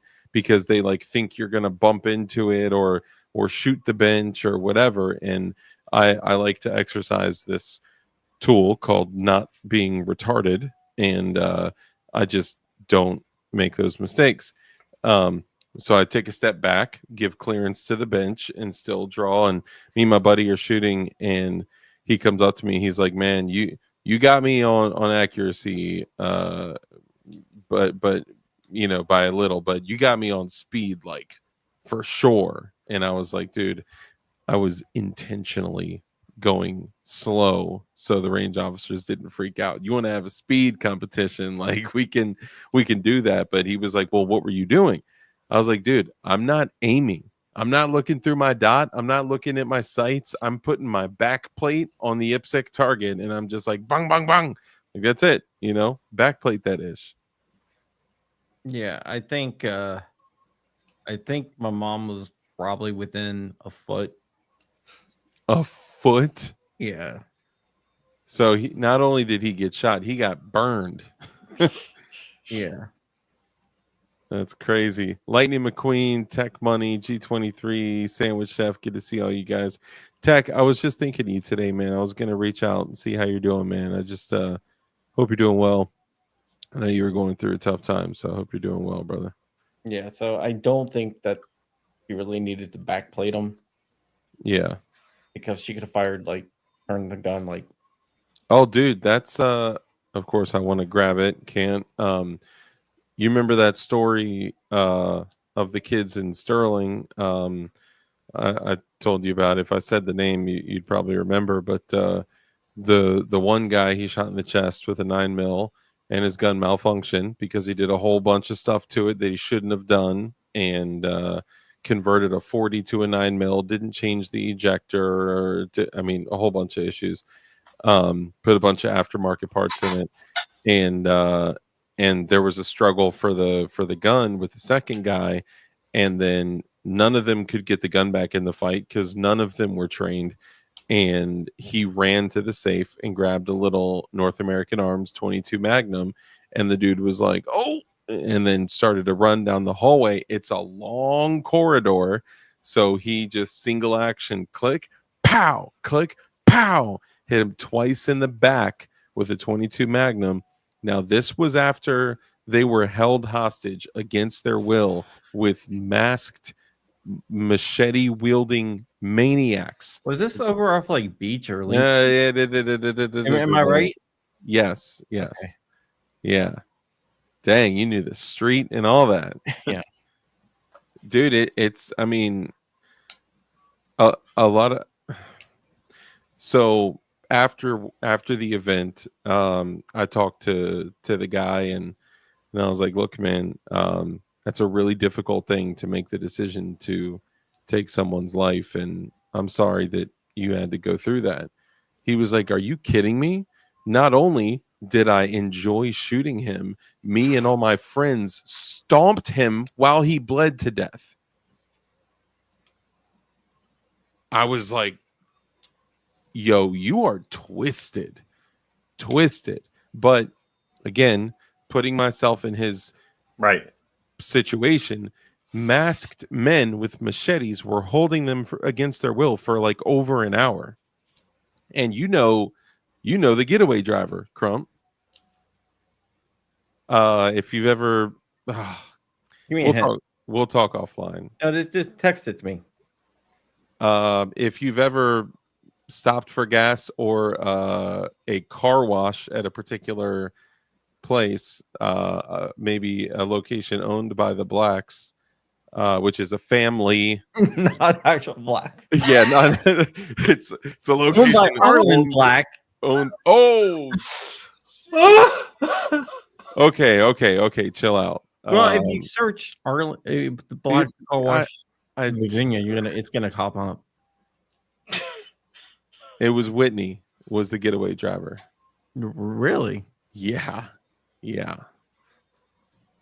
Yep. Why would she? Because that family has money. They did.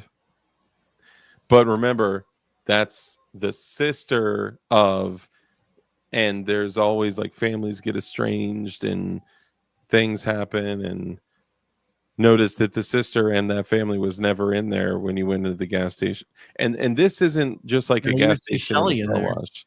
Yeah. This was a mecca of an organization. This was not just a little car wash and a little, Well, they own multiple. Yeah. They own a couple different car washes and a few different gas stations. Well, and also it was a service place, a car service place, huge car wash, huge gas station, one of the most at the time most prominent gas stations in the city, in Sterling Park. Hold on, is that Drewski? Is that your son? Is it your son's birthday? Yeah, Oh, that's why I put it up there. I didn't want to admit. My bad. I didn't even see the chat. It's my son's birthday today, 17. Just got done with cake. That's awesome, dude. Heck yeah. Happy birthday. That's awesome, man. I'm going to throw in all the stickers with, and I don't know if Drewski, I don't know if you have any of these yet, but the Definition Knives Band-Aid stickers. Shout out to Frag Out for that design. He's so freaking good. He's talented, just wildly talented. Yes. We would not have the logos if it wasn't for Frag Out. And man, he's just awesome. We love you, Frag Out. Happy birthday, Drewster Jr. Heck yeah, man. That's awesome, dude. Yeah, absolutely, dude. Heck yeah.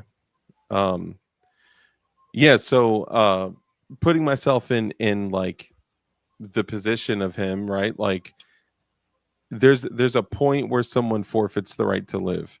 And if you come into someone's home when they were having a get together, and I told him, carry your gun, keep your gun on you. The moment I became 21, I got my permit immediately, and I've never not had it since then. Right? We're talking decades. I've been carrying, and I told him, get your gun. Don't change it. Like he was like, I want to get a 40 and then change it to 40 and 357 SIG and 9mm and 22 and not. I'm like, don't get it. Train with it. Carry it. Never. Do not ever not carry it. And of course, what happened? He wasn't carrying his gun when this popped off. And guys that thought he had stuff in his house when he didn't, because he drove a crazy car with turbo pulley, and like when you heard that thing, like it crazy stuff. Like, so everyone assumed that he was hustling. So these guys went and kicked in the door during a cookout and a party and held a bunch of dudes and women in fear for their life. They were wearing ski masks and had machetes, and they said they're going to chop them up and kill them. And they were raiding the house. And finally, at the end of the event, over an hour being held hostage, he was like, open the safe. And the way the closet was like recessed into the wall, the doors were like those old accordion doors, but they were pulled off. So it was just like a recess in the wall. And then the wall came out a little bit, and it covered a safe that was sideways in the closet. And he was like, oh, he found the safe. He was like, open the safe, open the safe. So he didn't realize that it was a gun safe. And he was like, okay. He's like, this is my chance. This is my opportunity. So he goes in the closet. He opens the safe, opens it up, grabs the gun, turns to the guy, bam, one single shot, 9mm jacketed hollow point to the sternum. And I've been working really hard on my language and not cursing. These are his words. I shot him once in the sternum, and he dropped like a sack of shit. That's what he said. Immediately, the dude just folds up and drops. Okay. Well, my mom, she didn't feel any guilt either. Yeah, in that situation, I wouldn't expect any guilt. I was like, did you have trouble sleeping? Nope. Slept like a baby. Like, okay. Yeah, I mean, it depends on the situation, right? Like, if someone is terrorizing you or putting your family at risk, I would literally not even have a second thought if I needed to draw my gun to defend myself for the preservation of my life or the preservation of my family members, any of my family members or my boys, or honestly, even literal strangers. Like, it's a little bit more difficult there because you don't know who the bad guy is, right? Like I was talking to my daughter. I love the one. It's like, would you shoot somebody over a dog? I'm like, I'd mag dump. Yeah. Dude, well, this is what I think. I think property though. If you're not willing to use your gun to defend yourself and your family, you probably shouldn't carry a gun. Yeah. Why are you even carrying? Right. If you're not at that place, you need to have a conversation with yourself, like immediately tonight. And you need to think, we talk about, we do like scenarios and stuff, and we talk through this stuff, and we discuss like your mind, your body will not go to a place your mind hasn't gone. So if you don't think through this stuff and you don't think through situations and scenarios, right? Like I was explaining to my daughter, right? I was like, so let's say, because she was like, when would you shoot somebody? And she was like, if you see someone hurting someone else, would you shoot them? And I said, okay, well, let's say this. Let's say me and you walk into the mall. We literally open the door, and right there we see a guy holding a gun to some other guy. What should I do? And she was like, you shoot him. I was like, well, hold on. What if that guy is the good guy and he's just like daddy and he's carrying a gun and he's holding a bad guy at gunpoint? She was like, oh, like you could see in her face. She's like, I did not think of this. And I was like, what if daddy's holding somebody at gunpoint and the cops show up and they shoot me? You know, like there's so many things to consider, right? Like, so, but yeah, that dude's remorse was zero, and I think that's fair for that situation. And like they literally, as a group, stomped this guy as he was bleeding to death, screaming for his mom. And oh, thank you for sharing the link. Appreciate that. And the other dude got shot twice in the back with a 22 Magnum, was able to stagger out of the house and get into the car, was driven away by that chick, and he was in the hospital. He was in critical condition. He was kept there for like 2 weeks. 2 weeks from 222 Magnum rounds. And he ended up living through it. And he was charged, but the getaway driver was not, which is kind of sketchy. But You know, they had a lot of power back in the day. they did indeed. Can we talk about something before I go? Sure. I just want to say, I did a video on this. We don't even have to talk about this, but I think everyone needs to check out the video. Yeah, I brought this up at the beginning of the show. Okay, you already did. Did you notice what I put on her forehead? That she's the Antichrist. Yes. Well, so please, not everyone here is going to know. So please, feel free to speak on it. Okay, so if you guys don't know, Matt has cancer. They have something called a compassionate release. He filed one of the things that you can get a compassionate release for if you're terminally ill. So he applied for a compassionate release because he's terminally ill. Laura Colfer Taylor filed a motion to deny his compassionate release because she believes that he has not paid his debt to society, basically. She wrote this whole thing that was all deucing all over him. Yep, and that he is likely to reoffend. Yeah, that's crazy. Someone with no criminal record at all, ever. That's so crazy. So they had found a tumor in CRS, and they had done a biopsy and found out that it was cancerous. Yeah. Well, he had it taken care of, but it returned in prison. And then it did return. Yeah. Dang. So yeah. So she thinks that he should not get any time. She thinks that he already got the deal of a lifetime. Yes. He got a great deal. So yeah. We can't.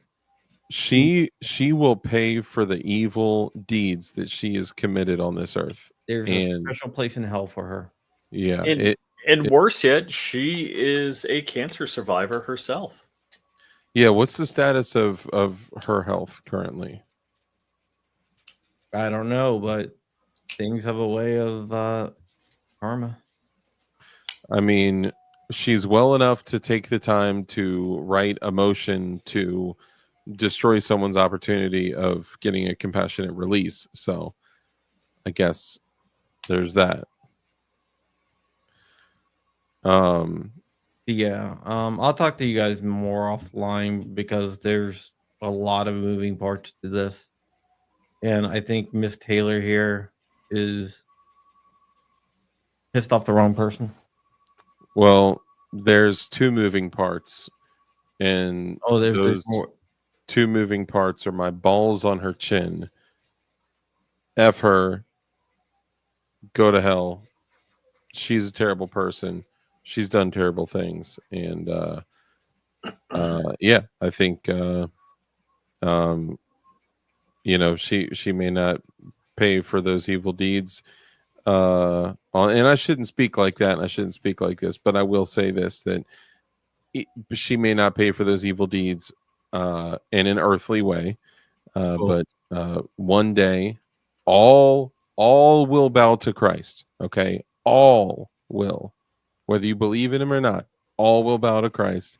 And one day, Laura Crawford Taylor, you will have to answer for the things that you've done. Yeah, and I think I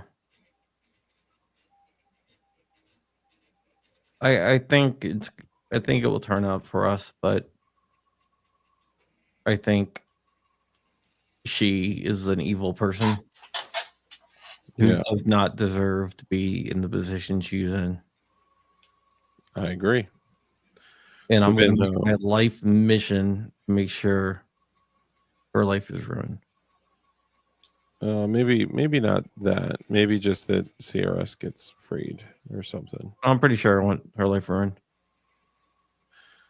Yeah, ruin is such a subjective. Tavinho, man, I'm sorry that. Why is it my you went brain through goes that. to the worst places and I come up with a plan?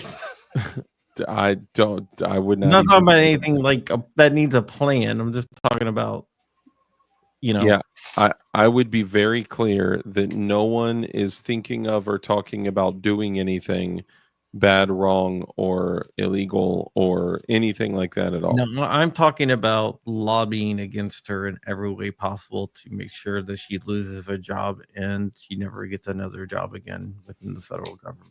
There you go. That is fair. The moment anyone with reach starts speaking about people in positions of power, especially within the federal government, that is an enemy that I'm talking about her political life. There you go. That's fair. I just don't want anyone getting in trouble for stuff like that, because she will do anything she can to go after people that disagrees with her. Look, her she was opponents. reading the comments on Crump's videos, and Yeah. like trying to paint Crump as a bad guy because of comments. Do a news story. 9 a.m. tomorrow at MLN. There you go. Ashton, you receive. Wow. I just wanted to say to Van Hell, man. I tried to call her today on stream. You did. I saw that. To Van Hell, man. I'm sorry for your loss, bro. A lot of you guys know I lost my dad last year, and it's tough. I'm assuming colon cancer. Yeah, I figured it was that. Yeah, but that's tough, man. Yeah, I lost my dad to pancreatic cancer a couple of years ago. Dude. Yeah, it's crazy. On my son's my youngest son's birthday. And my wife was deployed at the time. Oh wow. And the military would not let her come home. That's messed up. That is off and she wasn't deployed to any like forward operating base where it was critical that she needed to be there. No. Well, they weren't exactly being too cautious with where people were and were not around that time anyway. The leadership at that point was, I mean, you got to imagine, like, Afghanistan happened not too long before all of that. Like, leadership makes a difference. And of course, I know that all leadership in the United States government is tainted. It is corrupt. It is BS, and it doesn't matter right, left, two wings of the same bird. I'm just saying, at that point, worse things happened then than are happening now. So to hear that they were irresponsible and not compassionate. I believe it.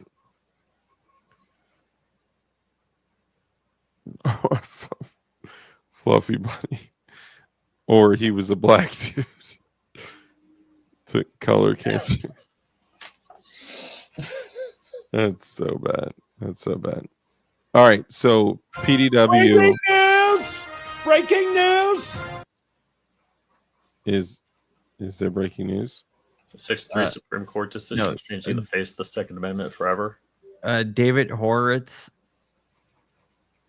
has passed away. Really? I didn't know Who? he was ill. Who's that? Reporter. Huge conservative guy, conservative writer. He's on Front Page Magazine. Front Page Magazine. I'm not familiar.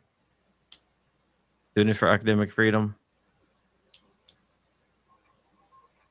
Not ringing a bell. I mean, God bless his soul. That's that sucks. Robert Ham says, now you see why I got out of the Army after 12 years. CMMG descent, 5.5 inch and 5.56 all day. Yours is actually a 6.5 inch, Josh. So, okay, but here's Josh is a 6.5 inch. We've measured it together. Okay. I had it in my hands. Yeah. Wait. My favorite audio. I don't know if the video is out. I don't want to say who it is yet because it's funny. He's like, it was like cigar size. I had it in my hand all day. Yeah, I remember you saying that. So Josh, check this out. Typo, gotcha. So check this out.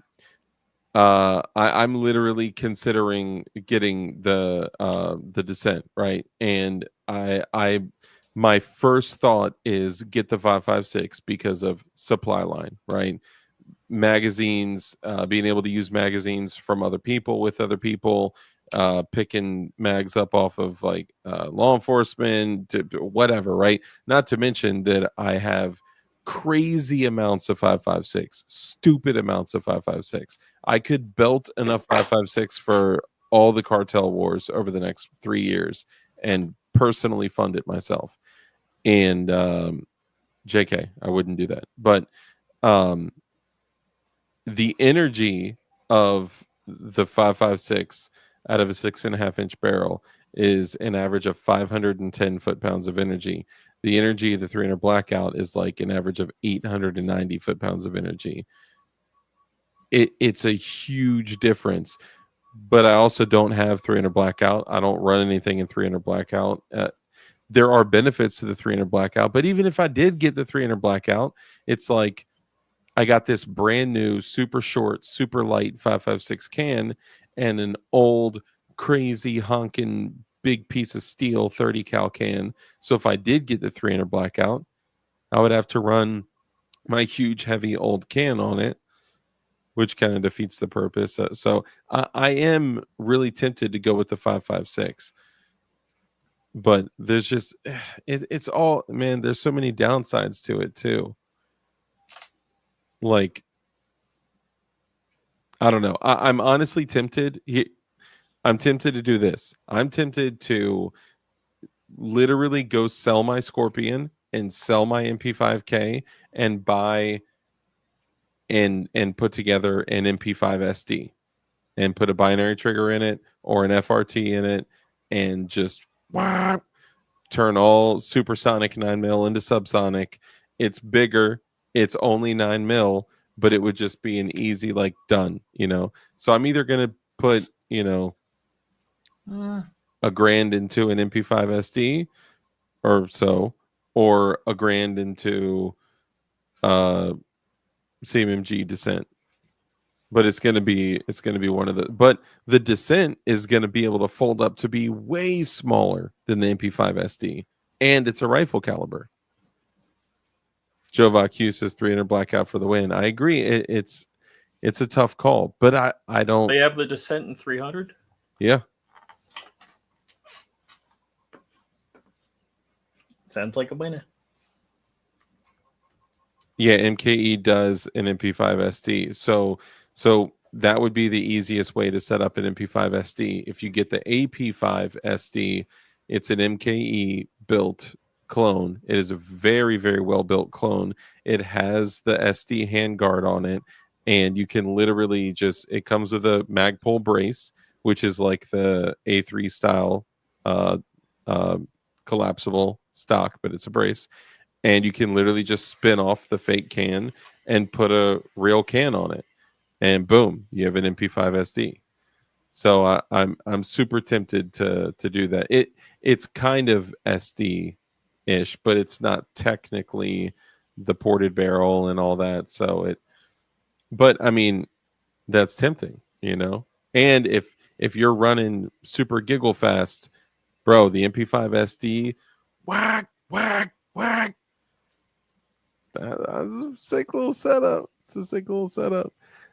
And it's 9mm. Have you ever thought about getting the taxi vader?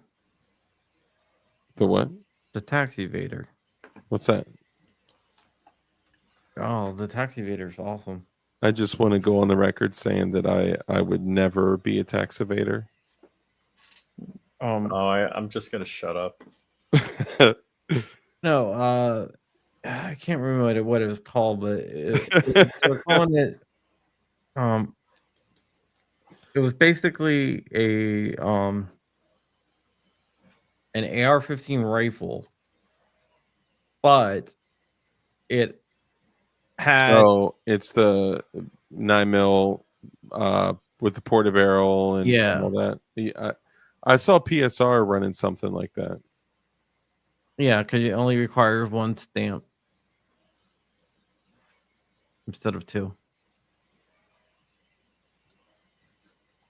Interesting. That's why I call it the taxi evader. Welded MP5 SD. Cool. Yeah. I do think PSR did a vid on that. Okay, Josh with Black Diamond Guns and Gear says, I will come on and defend the CMG Descent. I will also say that like 4 or 5 days ago, I was literally about to pull the trigger on a CMG Descent. The only reason I could afford it is because CMG was like, we'll give you a crucial deal on it. Because I, at that point, found, thank goodness my printer is done. Yeah, look at that. I am back, ladies and gentlemen. I can hear myself think. AR lower, 9mm upper, and an FRT. So that's kind of why I want to go with an AR system, but I really only want to do a bufferless AR system, and almost all the bufferless AR systems do not have an auto sear trip. So if you're an SOT and wanted to make it a machine gun, you can. So the MCX, you can do some modifications to it. But like the CMG Descent, you can't do it. There's no auto sear trip on it. You can't make changes to it. The only way you could run a Descent full auto is if you literally throw the Descent upper on a standard AR lower, which takes away one of the biggest benefits of the Descent, which is the fact that it's a bufferless system. PSA Jackal is another option too. I just do think that from a quality standpoint, that the CMG Descent is of better quality and the Sig Rattler is of better quality. However, I do believe, and a lot of people are going to hate me for this, some people may hate me for this, I believe the CMG Descent is a better option than the Sig Rattler. And people may want to fight me for that. Dude, that they have it in the Northern Lights color, which is like DLD blue. It's pretty sick. Honestly, okay. For all my like hardcore OG viewers out there, because y'all are the only ones left that care about this conversation. am I overthinking all of this? Because anything is punching holes in anything, right? Yeah, I think you're doing a lot of overthinking. And look, the 22 put a guy in the hospital for 2 weeks. He was out of the fight after a mag dump from a 22 Derringer. I mean, only 2 rounds, you know. A mag dump. A mag dump. Magnum. They dumped the 22 Magnum rounds. I think I got my first mosquito bite of the season. Analysis paralysis Go for back real. you with the Yep. facts. Caught in thought. Yeah. But I mean, look, I if you're going to make a decision to carry a gun for quite possibly the absolute worst day of your life, if I have to go extract my daughter from a school shooting, or if I have to go, you know, in most situations, any tool is going to be used to break contact and leave, right?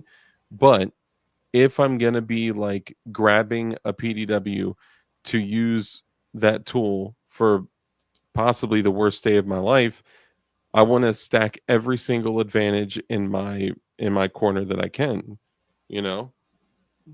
I do. I love the idea of the BRN 180. I didn't look into it enough to know if longevity is going to be an issue, or B, if you can use things like binary triggers, FRTs, and things like that. So that would be something for me to look into as well. And they have a 10-inch barrel, 300 blackout. EDT, extraction defense tool. Yeah. Ooh, my What do you do ED. with those DOE. Those are cool. The little Department of Energy submachine guns. But for other reasons, I don't want an AR-9. If I'm going AR, I'm going AR. You know? I mean, look, if you, a lot of you guys, hold on, I feel a full-size handgun will be sufficient 99% of the time. I completely agree. Completely agree. Especially the more we train with our handguns, it is so much more likely that we're going to have to answer to a situation with our carry gun than we would with, you know, a long gun or a sub gun or a PDW, whatever you want to call it. I just would also like to have the option to have something like that if I needed to grab something to, you know, like right now, I'll tell you what, for you guys out there, you can guess what I'm carrying. I'm currently carrying a full-size handgun with 16 rounds in it, and it is not a 9mm Glock. And with both of my magazines together, I have 29 rounds, and it is not a 9mm Glock. FK It's a Bruno. 9mm something else. I didn't say that. No. Oh, you're close. You're close. Oh, you guys are. FK Bruno does deliver a lot of energy, but that thing is like, and lightens your wallet significantly. yes, significantly. No, not a 9mm Glock. Yeah, 21 with a 13 round magazine with a +2 extension with one in the pipe is 16 rounds, 13 in the backup mag. So 29 rounds of 45 ACP. And this boy is thick, son. You're allowed to do that? It's not a churty round. Dude, I mean, look. Oh, is that it? I mean, if it's turdy? That is crazy. Garen got it too. Fat Rooster. So technically, that could apply for the 30 or 30S or 30SF as well, because I guess the 30S is an SF, but I can run this 15 round mag in the 30S as well, which that thing is so fire. I love the 30S. A Glock 19 sized 45 ACP. Psh, what? Forget about it. That thing is awesome. This is a Gen 3 SF. So it is.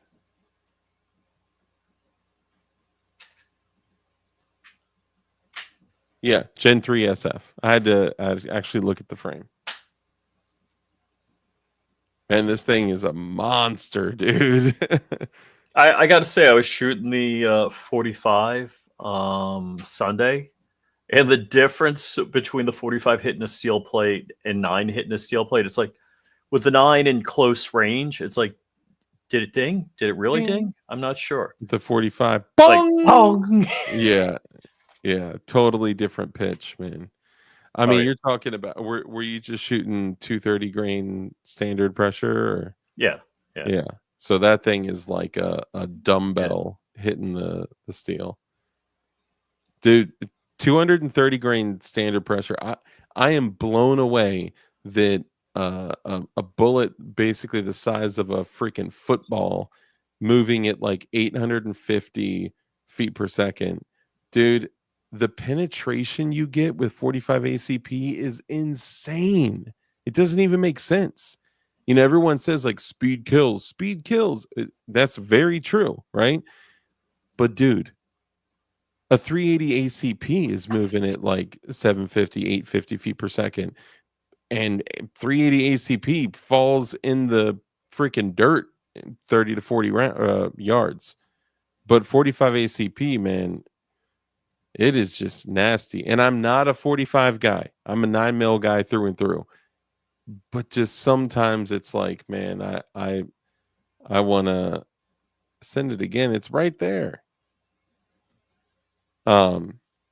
Sometimes I just want to have, you know, something that hits a little bit harder. And dude, regardless of like how anyone feels about like what you can do to make 9mm shoot softer, dude, 45 ACPs are just soft shooting, flat shooting, just nasty EDC guns. Mm-hmm. Yeah, I love 45 ACP as well. I do need a USP, man. There's so many guns that I want. I can't even talk about it. Dude, Crump. Yep. Do you have a VP9? Yes. Yeah. Okay. So you have a VP9 too? Yeah. My VP9 is the best. For me, I can shoot better with my VP9 than any other handgun. It's actually the handgun I carry. I have my VP9 is my bedroom handgun. I have a Geisley up there as my bedroom AR, and I have a Scorpion as my bedroom subgun, just in case I want to. What's on your side of the bed? But yeah, the VP9 is my go-to bedroom handgun, just because I can. So hold on, Crump. I want to know: does your wife have a bedroom handgun? Yes. Because my wife does too. Is it the SR45? No, the SR45 is my bedroom handgun. Oh, that's sweet. Oh, dude, you know what? Okay, I need to bring this up because I've talked about this many times. When there's a specific gun out there that I want, I've mentioned it to my viewers. And every now and then, like the Armsman was like, I have a SIG 290, and you know, we ended up doing a deal. There is all right. I want a tactical tuna. That's what I need. Oh, the FS 2000. FS 2000. Yeah. Well, good luck for that. What I want is way more reasonable. It's way more likely someone out there has one, and it's probably $300. I want something from my past that actually almost killed me. I want a Ruger P345. It is a polymer frame, single stack, 45 ACP, holds 7+1. But dude, that thing shoots like a freaking dream, and you can get them for like $350. I just missed 2 auctions recently, but I was actually almost killed by one on accident. That's a whole nother story in itself. But I just missed an auction. It ended at like $227. Anyway, I bring up the VP9 to say this. I went to XCal today, and XCal has the VP9 tactical night sights optic cut with the 23+1 or 24+1 magazine for like $800. Dude, no, that's another gun I gotta go get now tomorrow. That's what I'm saying. It's I was looking at it like, Stop man, it. it's crazy not to get it, right? But obviously the only thing that I need is a striker fired 9mm, right? BDG What are you talking about? What's up? VP9. I shoot VP9s just crazy well, laser accurate, So do similar to the M&Ps, man. I Yeah. shoot M&Ps. I'm same way really with well. M&P for sure. Yeah, but M&Ps, you know, the one thing about M&Ps that sucks is that they're not Glocks. Yeah, I'd agree. If M&Ps were Glocks, they would be incredible. Maybe would be even the best handgun in the world. The best. Like VP9s. If VP9s were Glocks. So that my whole point about that is like, okay, so the cool thing about the Descent and the Banshee, because they also have them in the Banshee too, right? Well, hold back on. to What do you personally own? So I have a 5.56 Descent.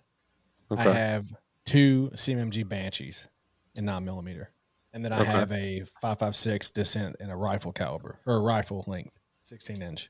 Hold on, let me answer a question real quick. M. Gabriel, I am running the Lone Wolf +2 extensions. They are the closest thing you can get to OEM +2s in functionality, shape, and size, and they're $7.99.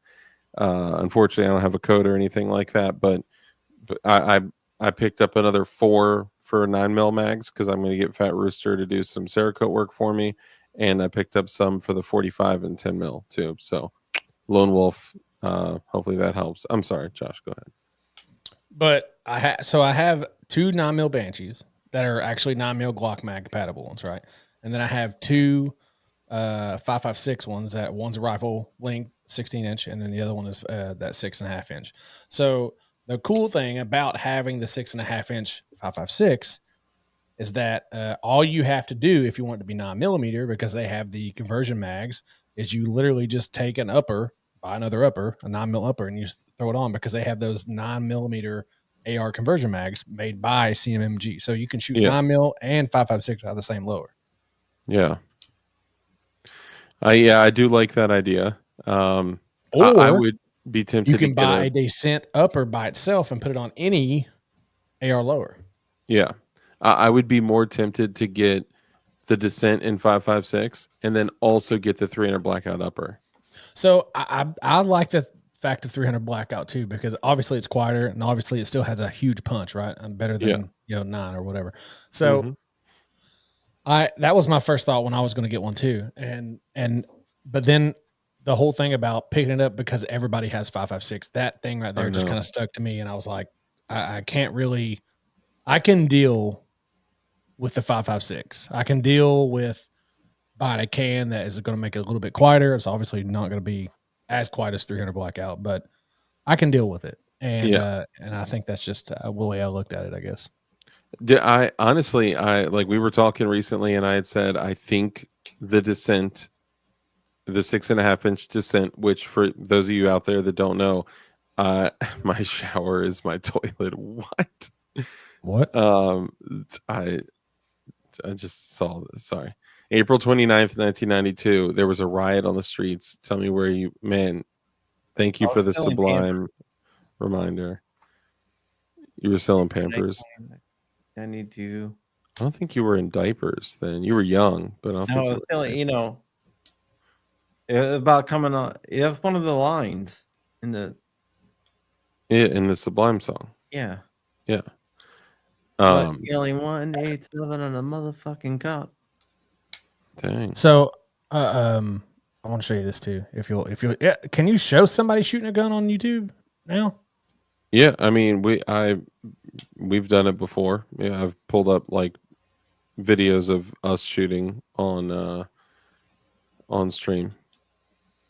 Well, so you were talking about having binary triggers and all that stuff. Just look like this is what comes standard in the CMMG Banshee. This is the Banshee and 9mm Glock mag compatible. Okay, this is how quick they are. That is what standard from CMMG. That's just a standard dropping trigger that they have. Like it's not. It is a very nice trigger from the factory. So if you and wanted the Banshee, to do something else, I mean, you could drop anything in there. It doesn't necessarily have to be, FRT or whatever. Yeah, so that's one of the benefits of the Banshee is that it's a standard AR design with a buffer. So you could drop a binary trigger or an FRT or super safety or something like that in there, which at this point they are legal due to an injunction. Yeah. So let me just say that because if someone watches this 2 years from now and things change, but then you lose the benefit of the bufferless design with the folding brace, which I like that a lot. Yeah. Maybe, and Rich, I got to give it to Rich. You mentioned this like when we first started talking about it. Why don't you just get the Descent in 5.56 and then also get a 300 blackout Descent upper and then just swap when you want to or need to? Yep. Because I don't currently. Good night, G23. I don't currently have any 300 black. I don't have one singular round of 300 blackout. I have one 300. No, you got a barrel, don't you? Yeah, well, that I do have a barrel, but I have another 8-inch that I built. Oh, so okay. I do have one. I have a bunch. Crump's got a room full of 300 blackouts. No, that's for you then. I got about, I don't know, probably like 10 to 15. I just never got into 300 blackout, man. I got 300 whisper, man. You suppress that shit. Yeah, they're excellent. They're honestly 300 whisper, which became 300 AAC, 300 blackout, changed the entire AR game. Okay, absolutely. Back then, if you threw a can on an AR, which was 5.56 or 6.8 SPC or maybe 7.62 by 39, but they didn't even really run back then unless you're running C products mags. You could not run it. You could only run supersonic. That's the only stuff that would run the bolt. And if you were running subsonic 5.56 or other stuff, you had to charge it every single time you pulled the trigger. So when 300 blackout came out, and with a very, very, very creative design using a faster burning powder, because it's not just the cartridge that makes it cycle, it's the powder, it's the design, it's it's an incredible design. It was the first subsonic, like usable subsonic cartridge that cycled the bolt in an AR, and it's like, man, that was genius. And they changed the game. I just never really fell into it. I had a Remington 700 and 300 blackout. I had a Remington 700 and 300 blackout. Yeah, the Remington AAC 300 blackout. It was a special edition it was a Remington and AAC collab. I've never seen that. Oh, dude, it was nasty. There were dudes literally cracking steel plates at 1,000 yards with supers, but that you just have to aim a whole silhouette above the silhouette. But I mean, it was a cool gun. I took it out for one season deer hunting, and it was like, hey, that's pretty cool. And then I ended up selling it. It just wasn't my thing. Yeah, dude. I literally specifically bought a 300 blackout for home defense. Like that's what I was going to use if something was to pop off, like in my house. That's the reason why I bought it. It's quiet. You can, I mean, the main thing is that it has a punch and it's quiet. Yeah. But I think you could do the same thing with, say, a 9mm Banshee, like or 9mm or whatever, any kind of 9mm, as long as you're doing subsonic, whatever. You could do that with that too. I mean, it was just I just think you're having a little bit more punch if you're doing 300 blackout. And if you have multiple 300 blackouts, that's the way to go. I mean, if that's what you're stockpiling to use, then if you stockpile the ammo, it's part of my collection. I wouldn't say I'm stockpiling. I still have a hell of a lot more 5.56 That's what AR. I'm saying. Most people usually Yeah. stockpile 1 to 2 different calibers. They like stockpile. You know what I'm saying? Like Yeah. having them is still a little bit different. But I'm talking about literally stockpiling them. That's Yeah, 5.6. like- I mean, I don't have That's 1,000 not rounds fun. of 50, but Yeah, dude, I don't know many people that have 1,000 rounds of 50. I think I know one guy that has 1,000 rounds of 50. I know one guy that somebody probably with- has several thousand rounds of 50. I know someone who has like Yeah, 4,000 rounds of 50. Yeah, that's probably I forgot about that one He guy. might I'm farm- talking about. he might farm chickens. Oh yeah, that's a different. Some of these people are in different tax brackets. Like my buddy is like he dropped 40 grand into a safe room, just like I wanted to do it. Fat Rooster, thank you. He says props, gentlemen. Most do not know the history of the 300 blackout. I'm impressed. Yeah, so I was working in a gun shop when 300 blackout like became a thing, and when the whole debacle with 300 Whisper not being patented by the original That's creator. it was crazy that 300 Whisper was never patented. Yeah, and then AAC was like, I have an idea. I have an unoriginal idea. I mean, goddamn them people with unoriginal ideas. Goodness, Rich, the JD, language. who was the guy's name? JD Jones. I don't know. It was it SSK Industries. I think it was JD Jones. I would probably veer away from naming any company SS. SSK. Oh, okay. Don't ask me what it stands for. I don't know. Well, SS stood for. I'm just kidding. Interesting thing is, they JD Jones SSK. That's what Jovo said. all right. I mean, I'm not sure if this was a mistake or not, but I think I know why it was never patented. Dude, he said he refused to do it. He wanted to do it for the community and then all that. And then AAC patented it and he was like, what the heck? That's a buttload of money. That's royalties. That's this. Dude, could you imagine if Cry Precision never patented multicam? Okay, well, I I don't know if I know he said he did it for the community. I wonder how much money Cry Precision has made just off of the multicam stuff that I've purchased. I am multicammed out, bro. Like that because it's the good guy camo, you know. Yeah, sorry, that's another thing.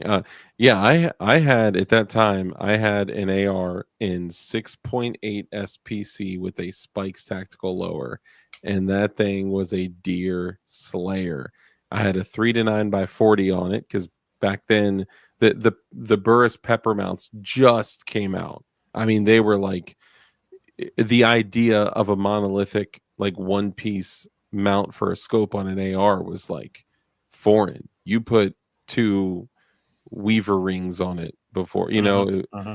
Man, I'm starting to sound like an old man. Yeah, I gotta get going in a minute, but Back in my day, the reason why I don't believe that he did it for the community is because they trademark 300 Whisper, and then they also filed a word mark for Whisper, which when they submitted everything, they submitted it like a patent, but interesting. So he was just stupid. I think they screwed up, and where they did trademark, which for the Whisper, which would have also did it, but then they filed a word mark. But if you look at the word mark, they submitted all like what you would submit for a patent.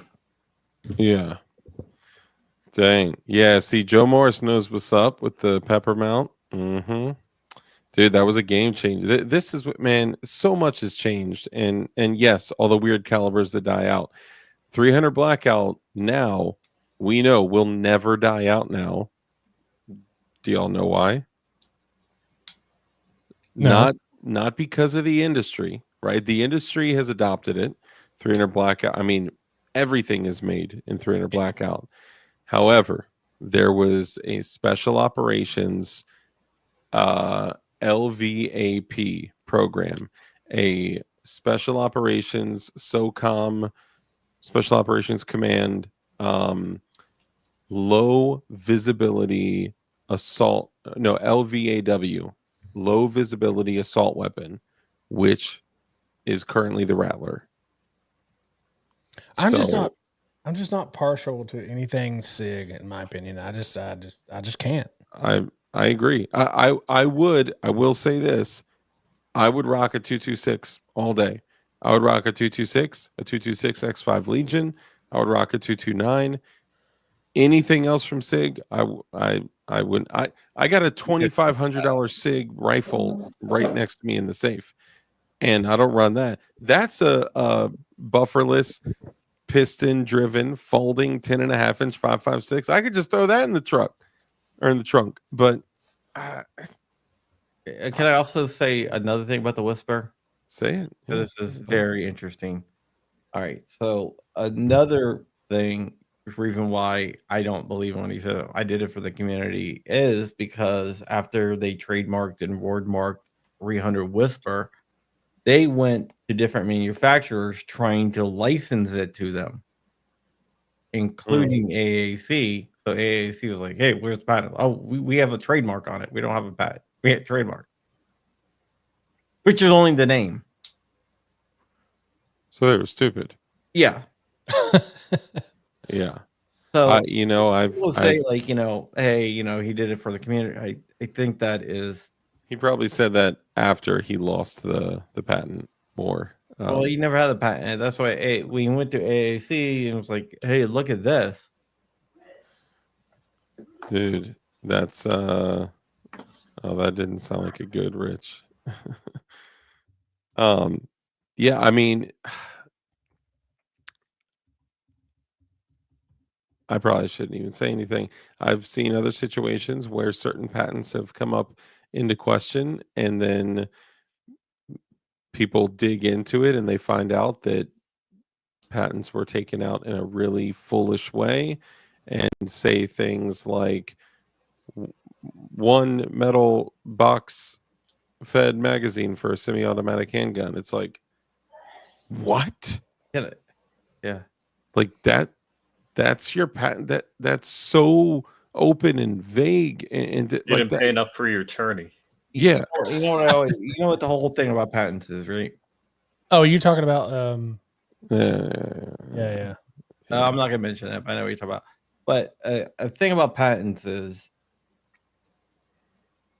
patents are issued. Yes, you have a patent, but you never know how good that patent is until it's challenged in court. Yeah. Well, and then the other thing about a patent is you also have to have defend it. Money. That's what I was going to say. You have to have money to fight it. If you don't defend your patent, you lose it. Dude, the other thing is leather. Patent leather is a terrible fashion decision. Yeah, so I think the whole thing with the 300 Whisper, we didn't patent it for the community is because they did try to license it to other companies, but then the other companies realized they trademarked 300 Whisper and they could just freaking reproduce it and call it 300 Blackout. Yeah. Which the 300 Blackout is a little bit different. Yeah, I don't remember how it's different, but it's like slightly different. I don't remember. So is it like the 5.56.223 difference? Yeah, there's like the 300 Blackout. The neck is like a millimeter longer. Yeah, I don't even know it's like by like a millimeter, so it's slightly longer. I don't know, it might be a little bit more, but I know it's not more than that. So if we're talking about the bag gun, that's what you're going to carry with you every single day. Wouldn't you want it to be the smallest as possible that you could take? I mean, smallest thing possible with the biggest amount of punch. What would that consist of? See, I'm thinking a bufferless 300 Blackout.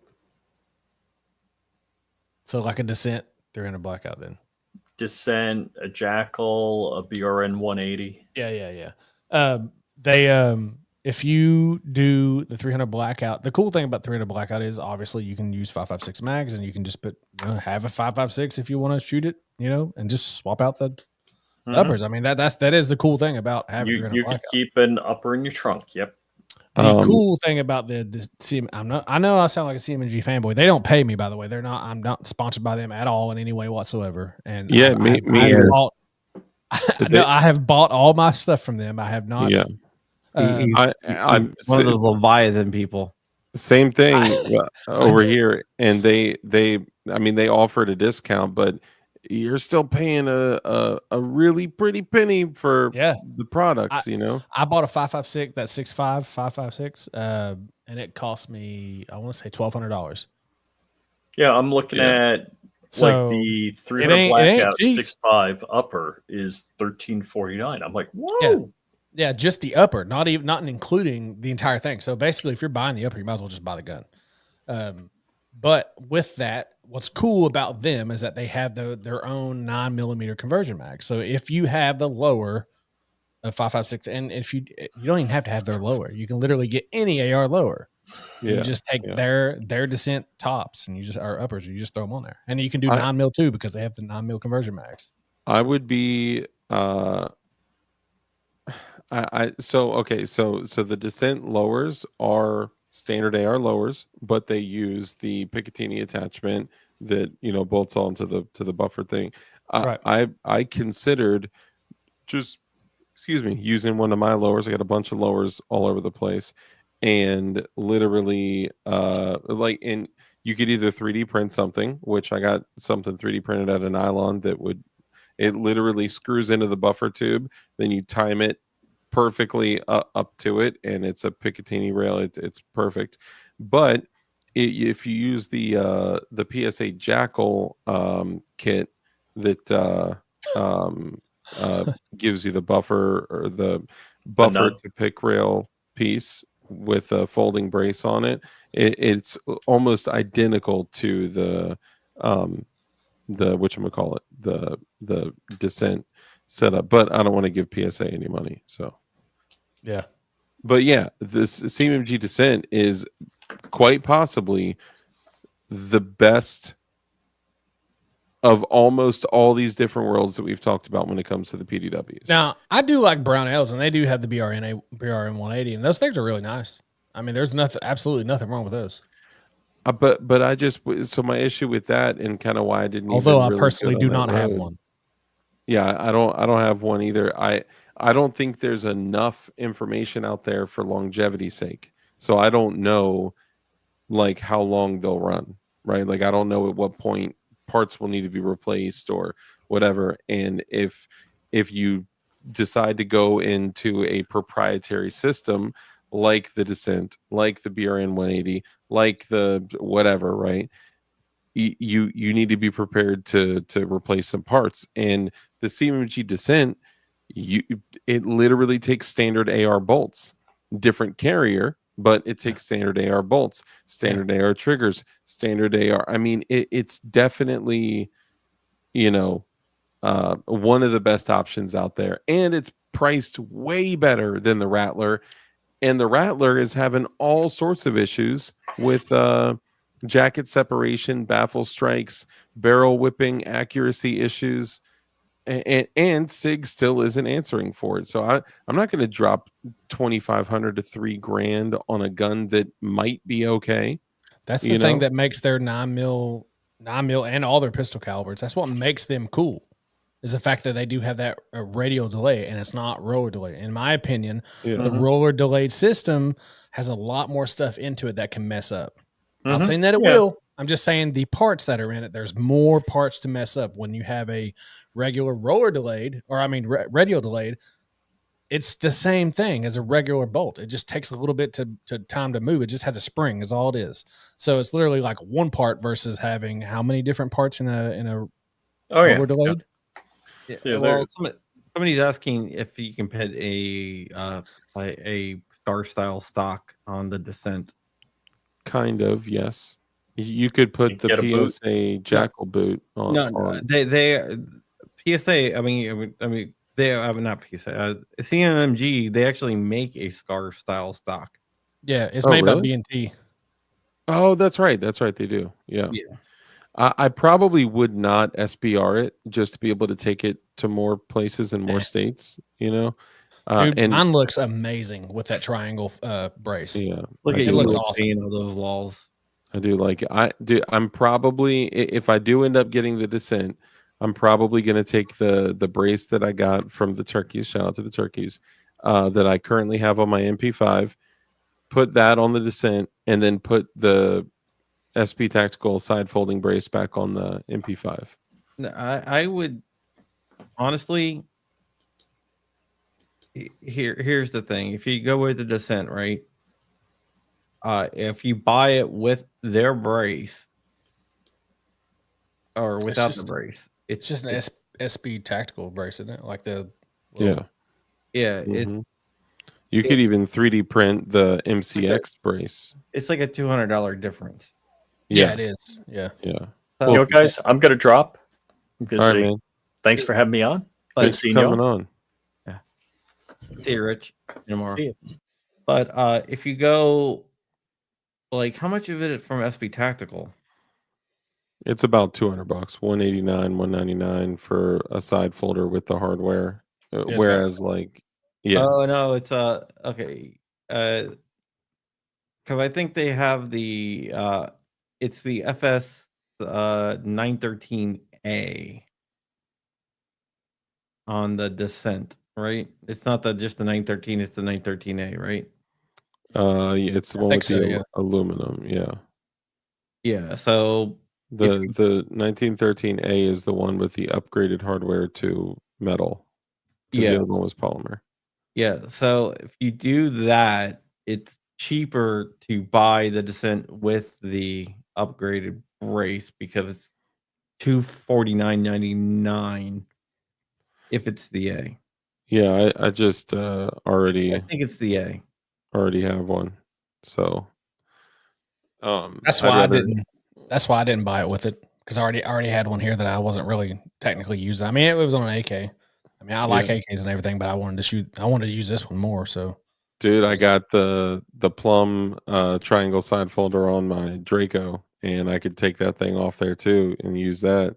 And dude, maybe I'll have Fat Rooster do my Descent instead of the Super Duty or something. I don't know.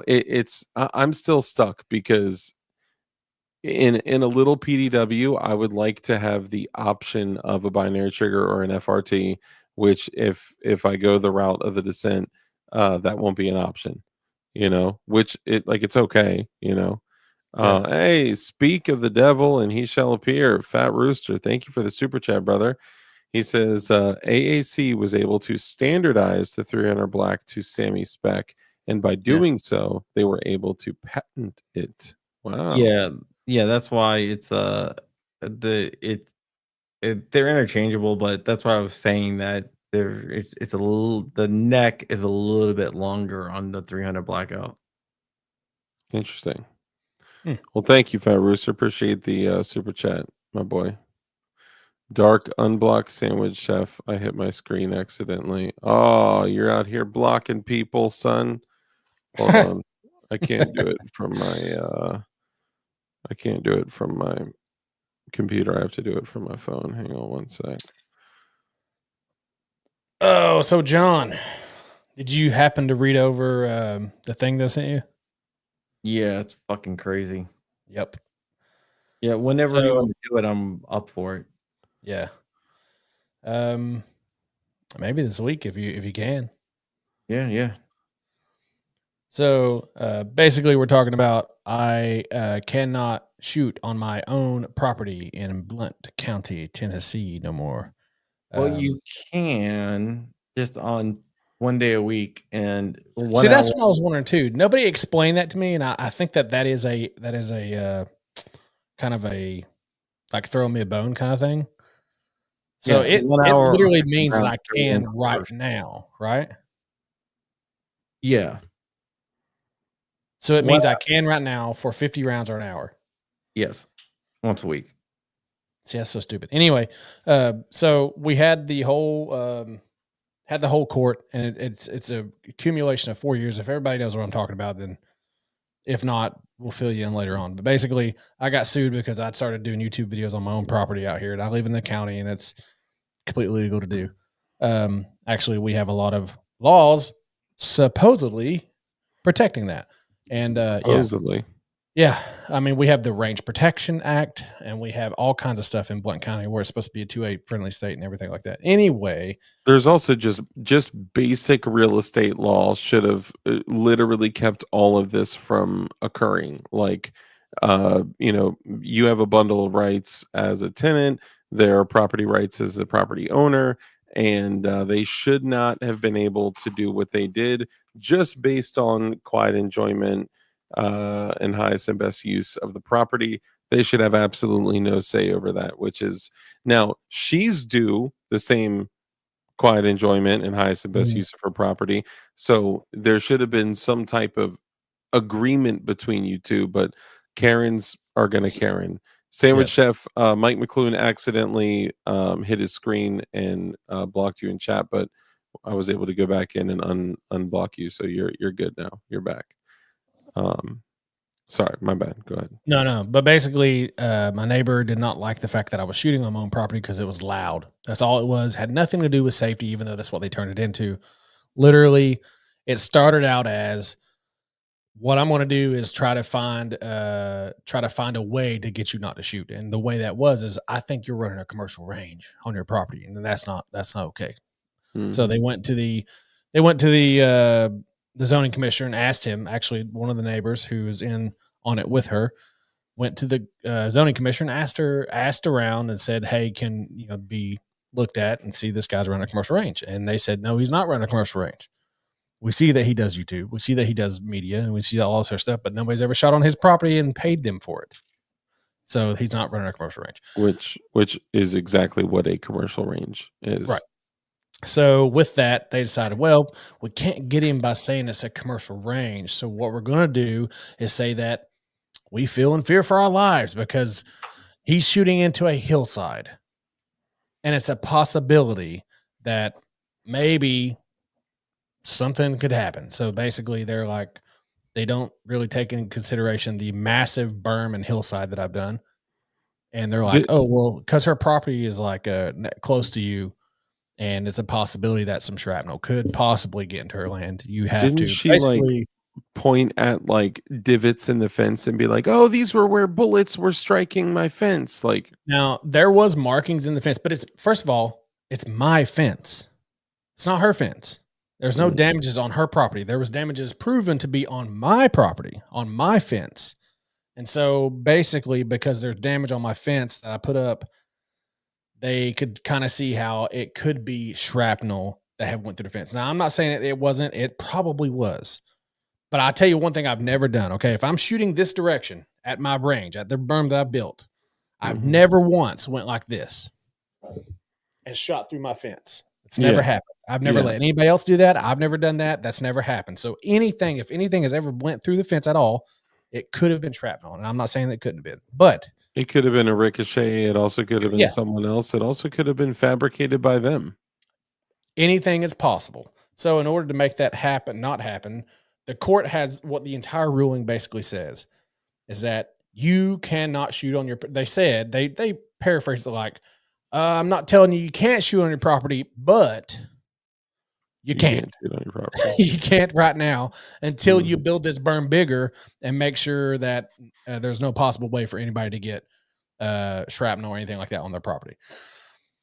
So what I have to do now, and with them ruling that way, I have to build the berm. I have to build it up bigger. I've already spent 10 grand on it. Now I got to use more money, spend it and everything. That's a good point. A bigger berm. Fluffy.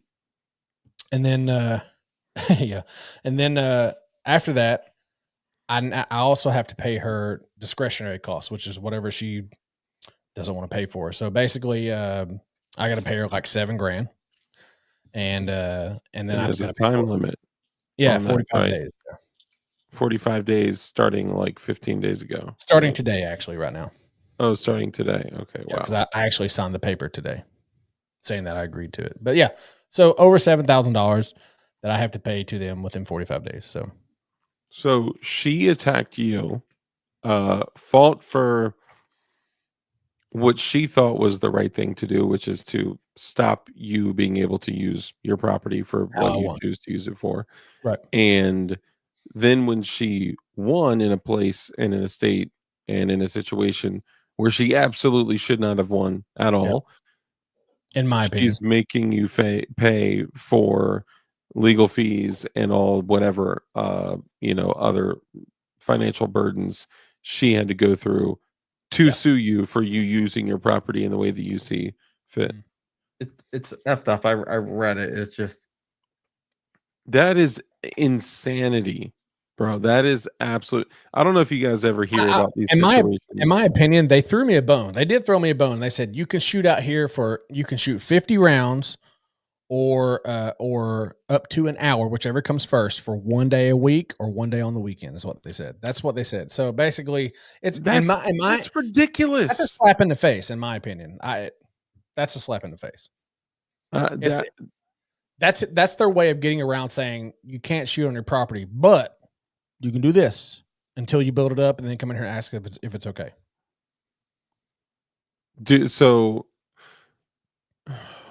Man, how could they, if what they're saying is true, if they truly believe what they're saying, that it is unsafe for you to shoot, then why are they allotting you a restricted amount of time and amount of rounds that you can shoot if it's unsafe? I know. I would think that the amount of shooting you could do would be zero if they truly believe that it's unsafe. But they're saying you could be unsafe for a little bit. You can be unsafe for 50 rounds or an hour, one a day, once a week, or once on the weekend. That's absolutely absurd. Yeah. So, I put out a Give Send Go to collect some funds to help pay for that. If y'all would like to do that, that'd be awesome. If not, then I get it. But I did lose. That's the thing. Everybody knows about the court case. I think everybody knows about the court case, and I did lose. I lost for now. For now, yeah. That sucks, man. And I know a lot of people are going through difficult times right now. But if anyone out there could help and could contribute, it would mean a lot. I'll help and contribute as well. I think what they're doing is bad, wrong, immoral, illegal, and I think she's wrong. I think the court and judge is wrong. Well, I mean, should I just go over there and be like, hey, I don't think she should have horses on her property. I'm afraid they're going to storm through the fence and trample me. Yeah. I mean, look at the damage on your fence. Is that what I should do? I mean, it would clearly be retaliatory. Yeah. I mean, the issue is not only now do you have to pay almost $8,000 for this stranger that's attacking you, but now you have to also pay several $1,000s to build your berm up even more. If I want to shoot, yeah. I mean, if you want to shoot and come back later, it's a pressing issue. Like I have a place to do videos at and stuff. Like it's the principle of the thing. Yeah. I don't want to lose the ability completely to shoot on my property. Let's say I didn't want to shoot a vehicle. Say I wanted to go out there and try out a new gun that I bought, just like everybody around me does. Mm-hmm. Literally, that's the biggest problem, is that every neighbor, you can literally walk out anywhere in the country out here and hear it every day, dude. I'm not exaggerating when I say every day. And it's not like we live on a small piece of property. We're on 8 acres. She's on 20 acres. Like we're out in the middle of nowhere, dude. And there's people around all the time. And it's just like, but you can't do it. It's like, so I don't want to lose that ability. So I have to build it to make it. And I have some plans that are going to be awesome. But I just, it just takes the money to do it. Honestly, what I would do? I would, and do we have the link for the Give Send Go? I could probably get it. I think I had it somewhere in our text messages. Text messages? Yeah. He's been going to the Yankee cranking places again. Been going to the bar? I probably should, honestly. You don't know what it's like to. Did you say yank and crank? Yankee cranky. Yankee cranky. I sent it to you in your messages. Yeah, I just gotta. But Here like you I go. said, I understand. Like it, if everybody sees it as a lost cause, and like I get it, but it's the principle of the thing, man. And I don't want to lose it completely. Here It's we just gonna take go. money. Just gonna take money to do it. So what I have to pay her for is so I thank God I don't have to pay her for whatever she used on the attorneys, because I know how expensive attorneys are, because I've been billed for them and they're expensive. Although US Law Shield covered most of my stuff, but in the beginning, Yeah, in the beginning, you put like almost 10 grand into this already, Yeah. right? Yeah. Yeah. And so with that though, I know they're expensive, and she's like, and she actually followed me over to Rumble, and what did I say? Build that berm Sorry. up. Build the berm up with the loudest diesel equipment that you can find at 3 a.m. in the morning. But she basically had followed me over to Rumble and was commenting on my videos over there, like harassing me, like still harassing me. And I'm like, I haven't Yeah. even shot on my property in 4 years, basically. And I still don't do it now, and you're still bothering me after you've already won the thing. I would literally file an order of protection against her for cyber stalking. If that's a thing, I would totally do it. But I don't know if it's a That's thing. 100% a thing. Absolutely. Crump, couldn't he file an order of protection against her for cyber stalking? Yes. Yeah, absolutely. And once you have it on record that she's stalking you, following you on different social media platforms and just like a crazy All of person. them. All Yeah, of them. dude. Absolutely. 100%. So she basically commented on there though that she was like, I spent over $100,000. Until I get this back, I'm not gonna quit basically talking to you. And I'm like, Are you familiar with castor beans? I'm just kidding. Sorry. I'm just kidding. Just kidding. Oh, dude, you can't say that. But she said, I spent over $100,000, so I don't have to pay her back that, which is great. What I do have to pay her for is they wanted to do sound testing, and so they did sound testing here. Even though I said that it's kind of pointless, like it's a gunshot, it's loud. Like, what are we? We're not trying to hide the fact that a gunshot's loud, but they wanted to do sound testing anyway. They're making me pay for that. And that guy coming to do the sound testing and go to court to be a witness is like $7 grand. Damn. Yeah. So it says, yeah, Dark and Crump are right. The time to take action is now. I have a personal anecdote related to an injury suit that first this actually not to be autistic ASL. Are you asking him age, sex, and location?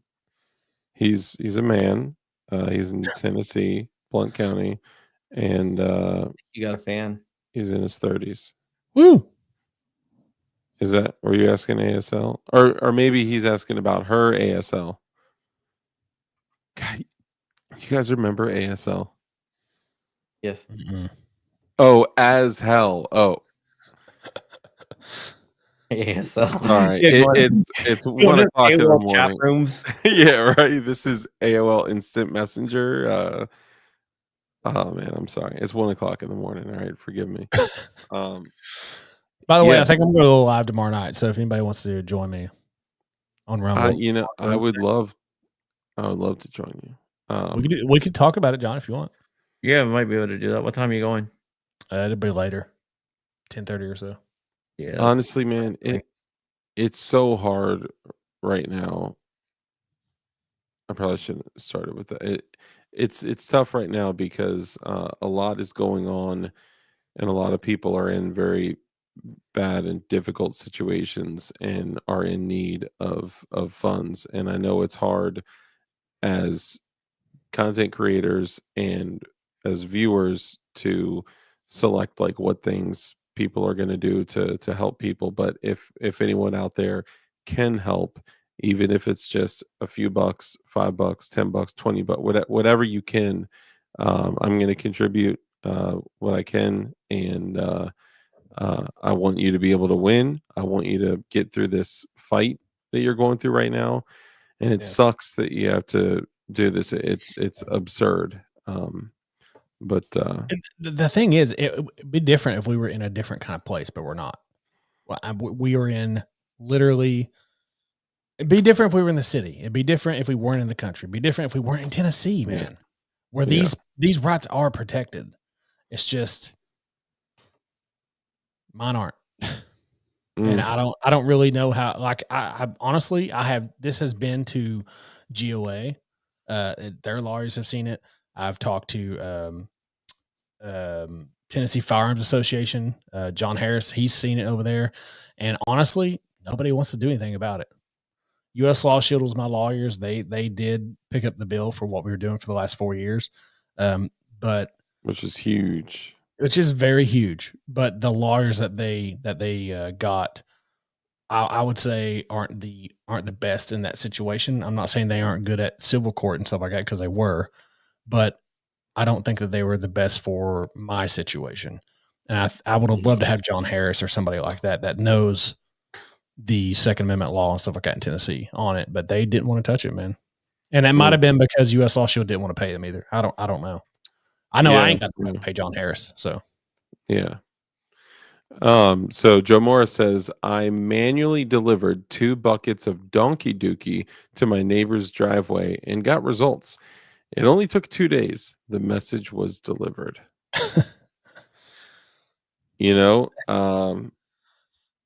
The way this neighbor is, man, that's trespassing, and I would be, I'd be in even worse shape. So the crazy thing is that, like, if she like busts out a gun and like chases you off the property, I'd be like, what?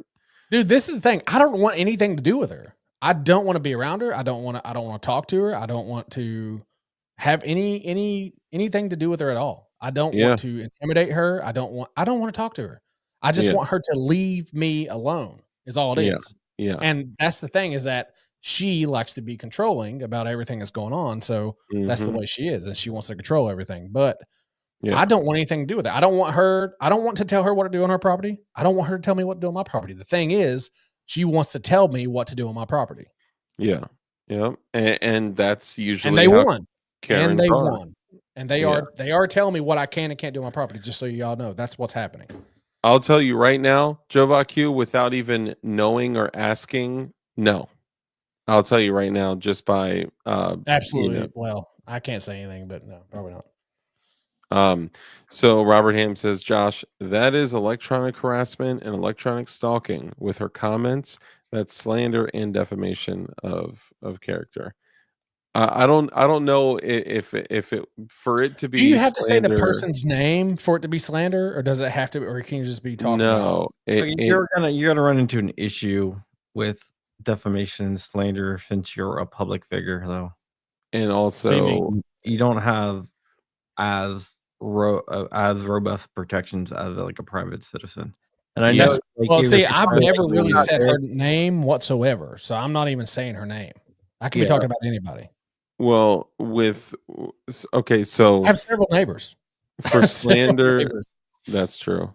For something to be slander or libel, they have to knowingly disseminate untrue information.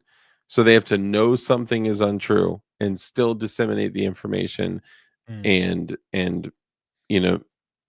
mischaracterize you or say something that they know is untrue against your character to defame you. Slander is. I ain't done none of that. I've only said what is exactly has happened. So yeah. I don't think I honestly think it's cyber stalking and cyber bullying, and you should absolutely have sending one unwanted text message is considered cyber stalking. Like let's hope they think that, because dude, you can go. Anyone can submit a hey, Fire Rider, good to see you.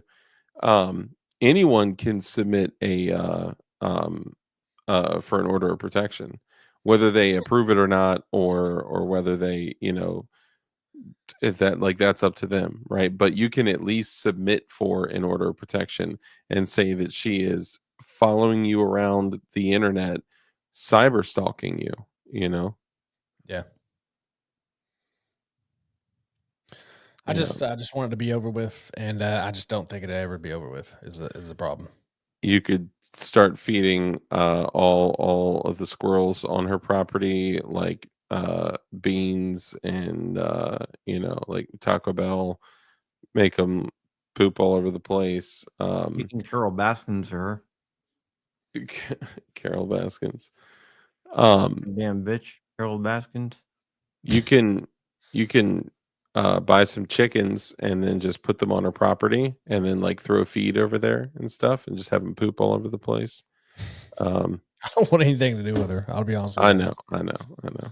know. The reality is that we got to make sure that you can cover your situation with her, and then also be able to cover the building up of your berm. And we'll offline we'll see what we can do to where definition knives and DLD hardware will contribute. I'll personally contribute and see if we can figure something out with like maybe the knife that we're going to do for we're going to name one of our knives in launch 2 in honor of Fat Tack.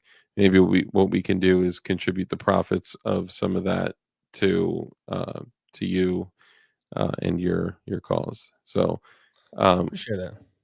yeah, man, for sure. Here's the link, guys. I know a lot of people are going through difficult times, and there's a lot of stuff going on right now, especially with CRS and all that too. And so just if you're able to, it would be a huge help to contribute as he goes through this.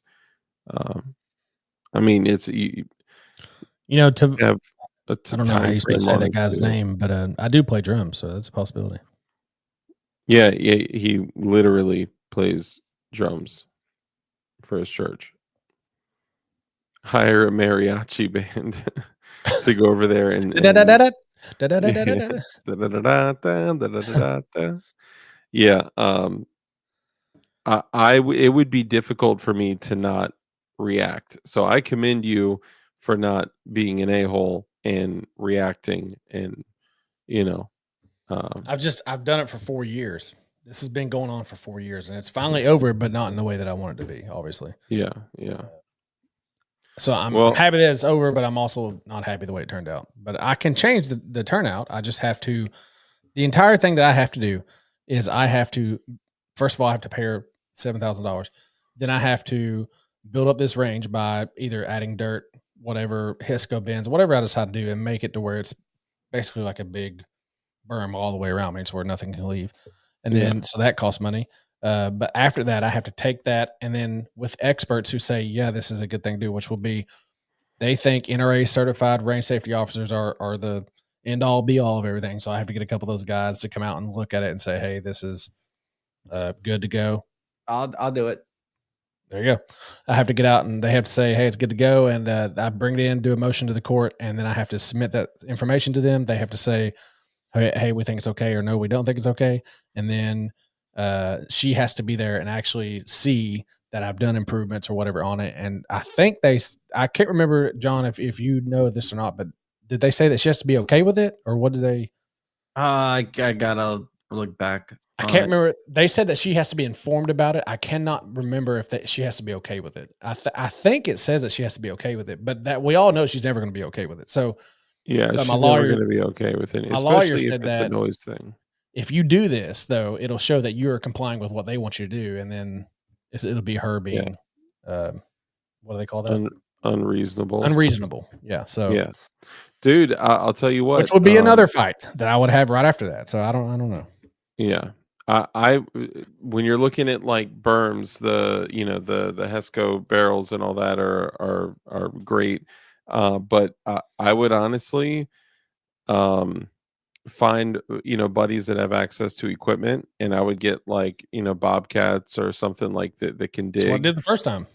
I would literally dig like down at an angle, like a slope, like you were literally like starting to dig for a pool, and then take all the earth and move it up. And you could do barriers, you could mix it with sand and rocks and stuff like that, and gravel and whatever, but that's still going to be thousands of dollars. Yeah, it's still going to be up there. I put in the amount. I put in 15,000 just because I figured double the amount that I have to pay her. Hopefully, I can get it done for that.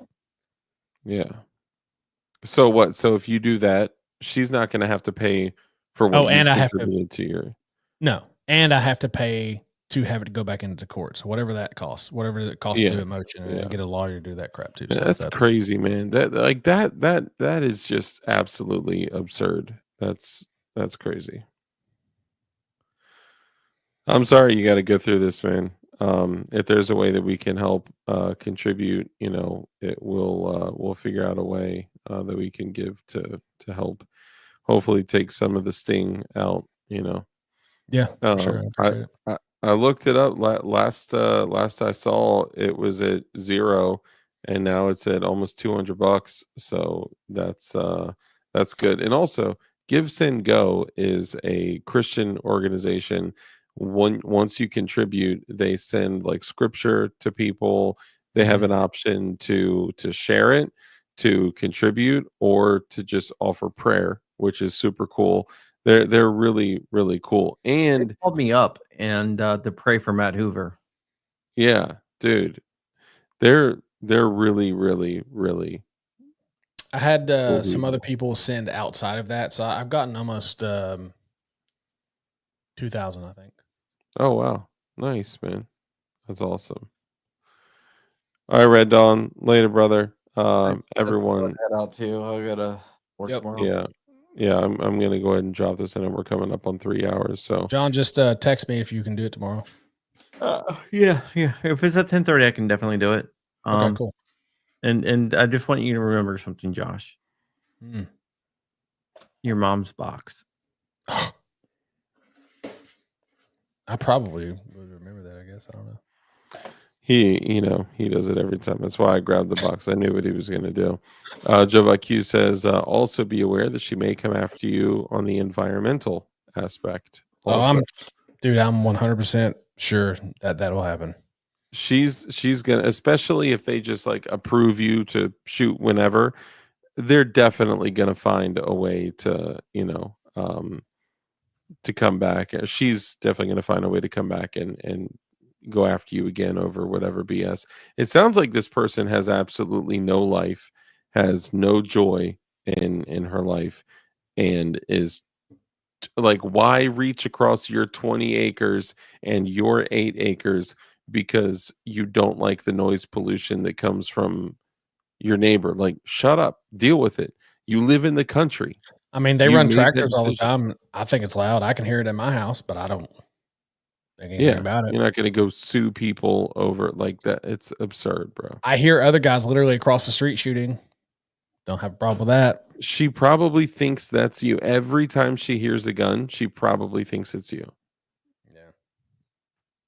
But yeah, man, that sucks. I'm sorry you're going through that. I'm sorry at this point, I don't want to say it ended this way, that at this point it is this the way situation. It is. But hopefully you end up with a win afterwards, after you raise some money and also build the berm up some more. So yeah, for sure. But we'll go ahead and wrap it up. I do think after like all of this stuff that we've discussed, I am like super tempted to build out one of the MP5 SDs, even though it's a larger version of what I have, but I do still think it's going to be better to run a Descent 6.5-inch Descent in either 5.56 or 300 blackout. But I'm honestly more tempted to get the 5.56 because that's the ammo that I stock. That's the magazine type and ammo type that everyone's going to be running. And even though 300 blackout is kind of like king for 100 yards and in of like close work with a low visibility assault weapon, that's what they call the program. But the CMMG Descent is half the price of the Rattler, and it doesn't have the issues. Is it really? Wow, I didn't know that. Yeah, I mean Then that's a no-brainer, man. Right yeah. there. Well, It's a SIG and it's more expensive? Nah.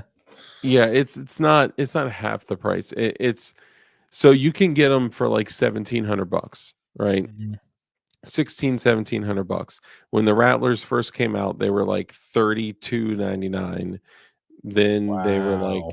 $29.99. Then No, thank you. $28.99. Now they're like 23 to 2,500 bucks. So they're still 5, 6, 7, 8, $500 to $800 more at least.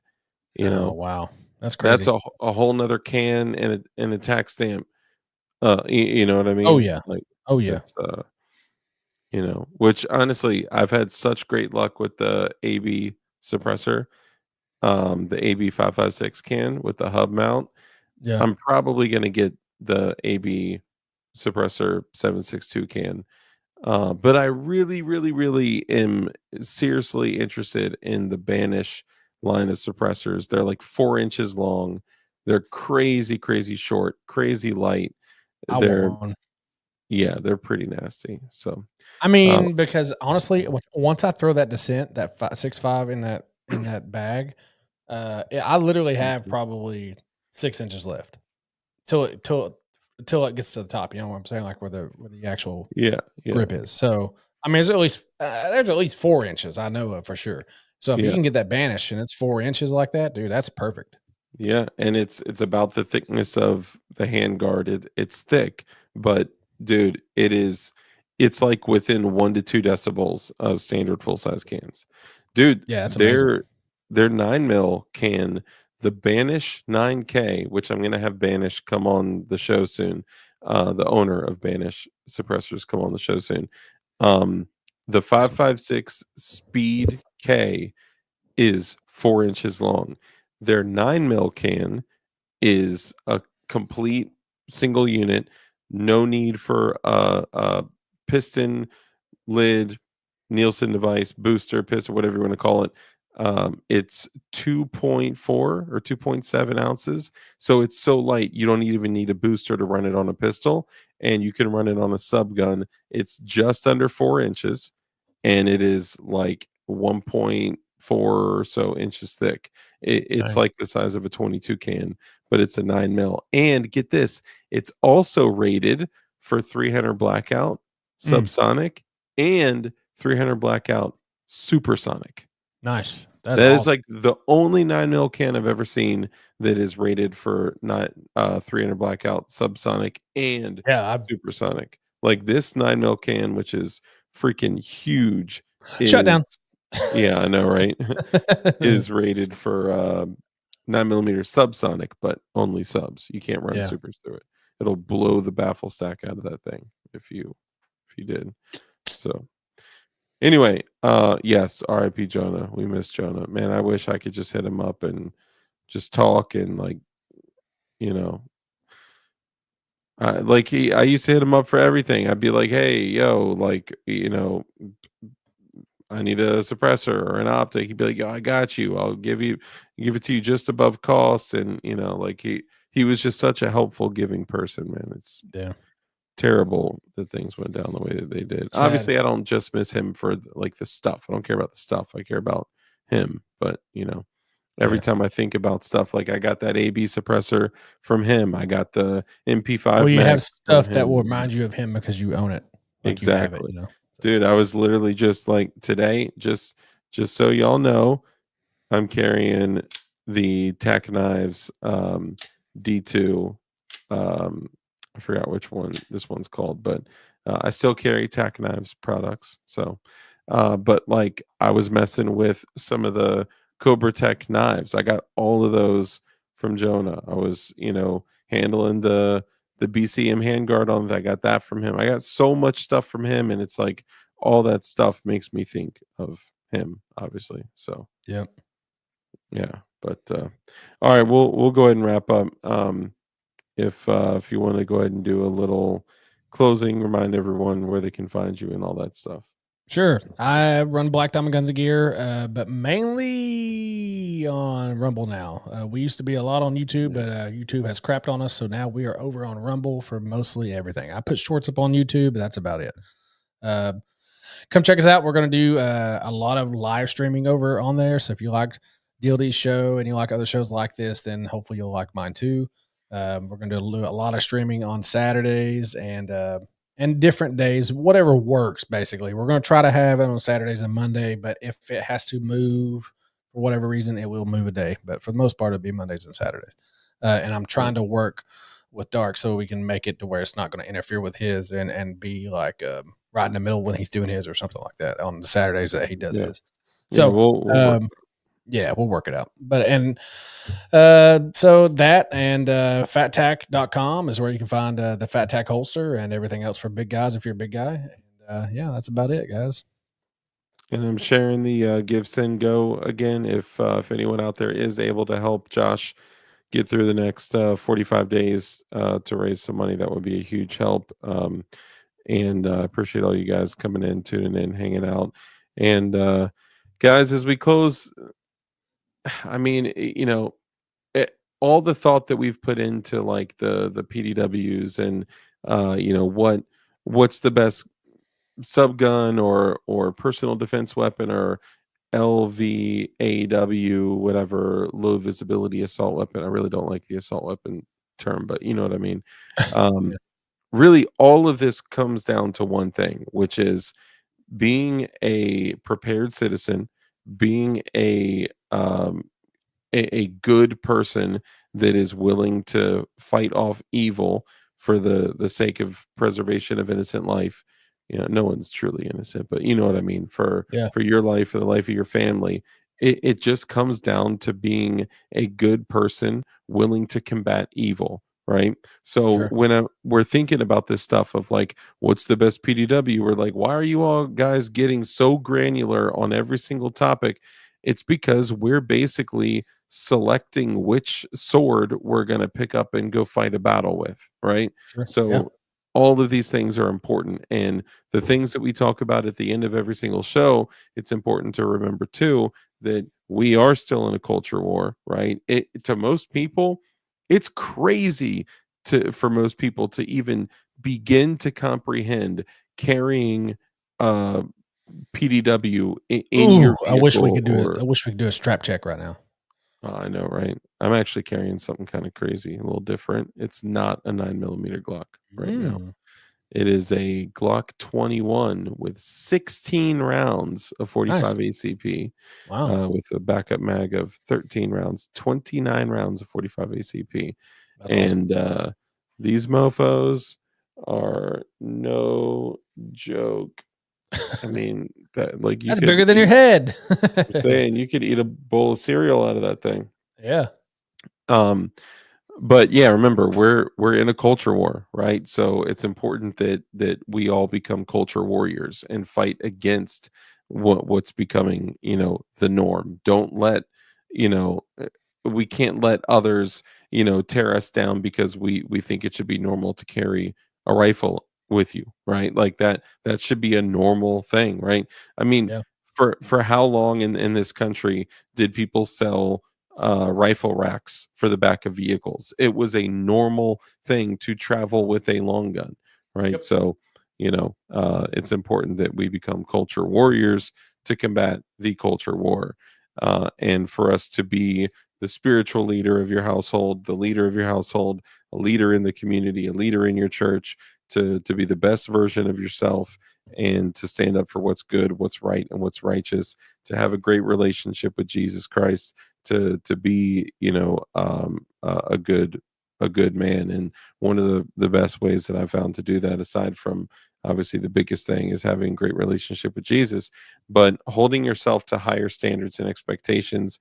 And some of the rules that I like to share with you at the end of every show are: rule number 1 is to be kind.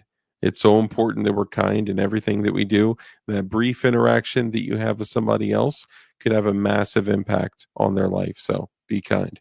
Rule number 2 is to live a life of care, compassion, contribution, give to others. When you bless others, you become blessed. because a hand that's open to give is open to receive. And rule number 3, because we know the only way for us to defeat evil is with good men skilled in violence. So make sure that you're becoming as highly skilled in violence as you possibly can be, and be safe, be dangerous, and keep that thing on you. And with that, ladies and gentlemen, we're out of here. Please remember that we did drop our first knife from launch 2. This is the this is the Aegean, which is named in honor of Gideon Optics and Patmos. And man, just look at the like wood grain details. Hopefully I'll see mine whenever you pack it and send it out. I know, dude. I was so pumped to see you get one. And you know, I always like to throw a little extra stuff in there for the homies. So I really do appreciate that, and I appreciate the business, and it means a lot for all you guys out there. I am behind on packages, but I'm getting caught up, and all the knives will be sent out probably over the next 24 hours or so. So I appreciate y'all. I literally am sitting on like nearly 100 orders for DLD hardware and definition knives. It is insane, but I will get through them. So I appreciate all you guys. Thank you so much. Remember, shopping at definitionknives.com and shopping at dldhardware.com is a direct way to support the channel, just like shopping at fattack.com is a direct way to support Black Diamond Guns gear, Josh. So show some love. We can shake hands. Look. Oh, yeah. Look at that. And it totally looked like we were like jerking something off. And remember too, you can also support companies like Goonbeam, Gideon, Stifler, Marconi, all the homies. Like we all need to support each other. So I appreciate all you guys coming in, tuning in, and hanging out. We will be back on Thursday with an even more exciting show. I may have a special guest this Thursday. We'll see what happens. But I love y'all. Take it easy. Christ is King. Christ is Lord. And remember, every knee will bow one day. Every knee will bow. So make sure that you take care of that in advance. Whether you're for him or against him, eventually you're going to bow for him. Yeah. Everyone will bow, right? Whether you know him, love him, have a relationship with him or not, every single knee will bow, and every person will need to answer to God. And Jesus is the way, the truth, and the life. And there is only way to the Father, which is through him. Love y'all. Take it easy. Good night.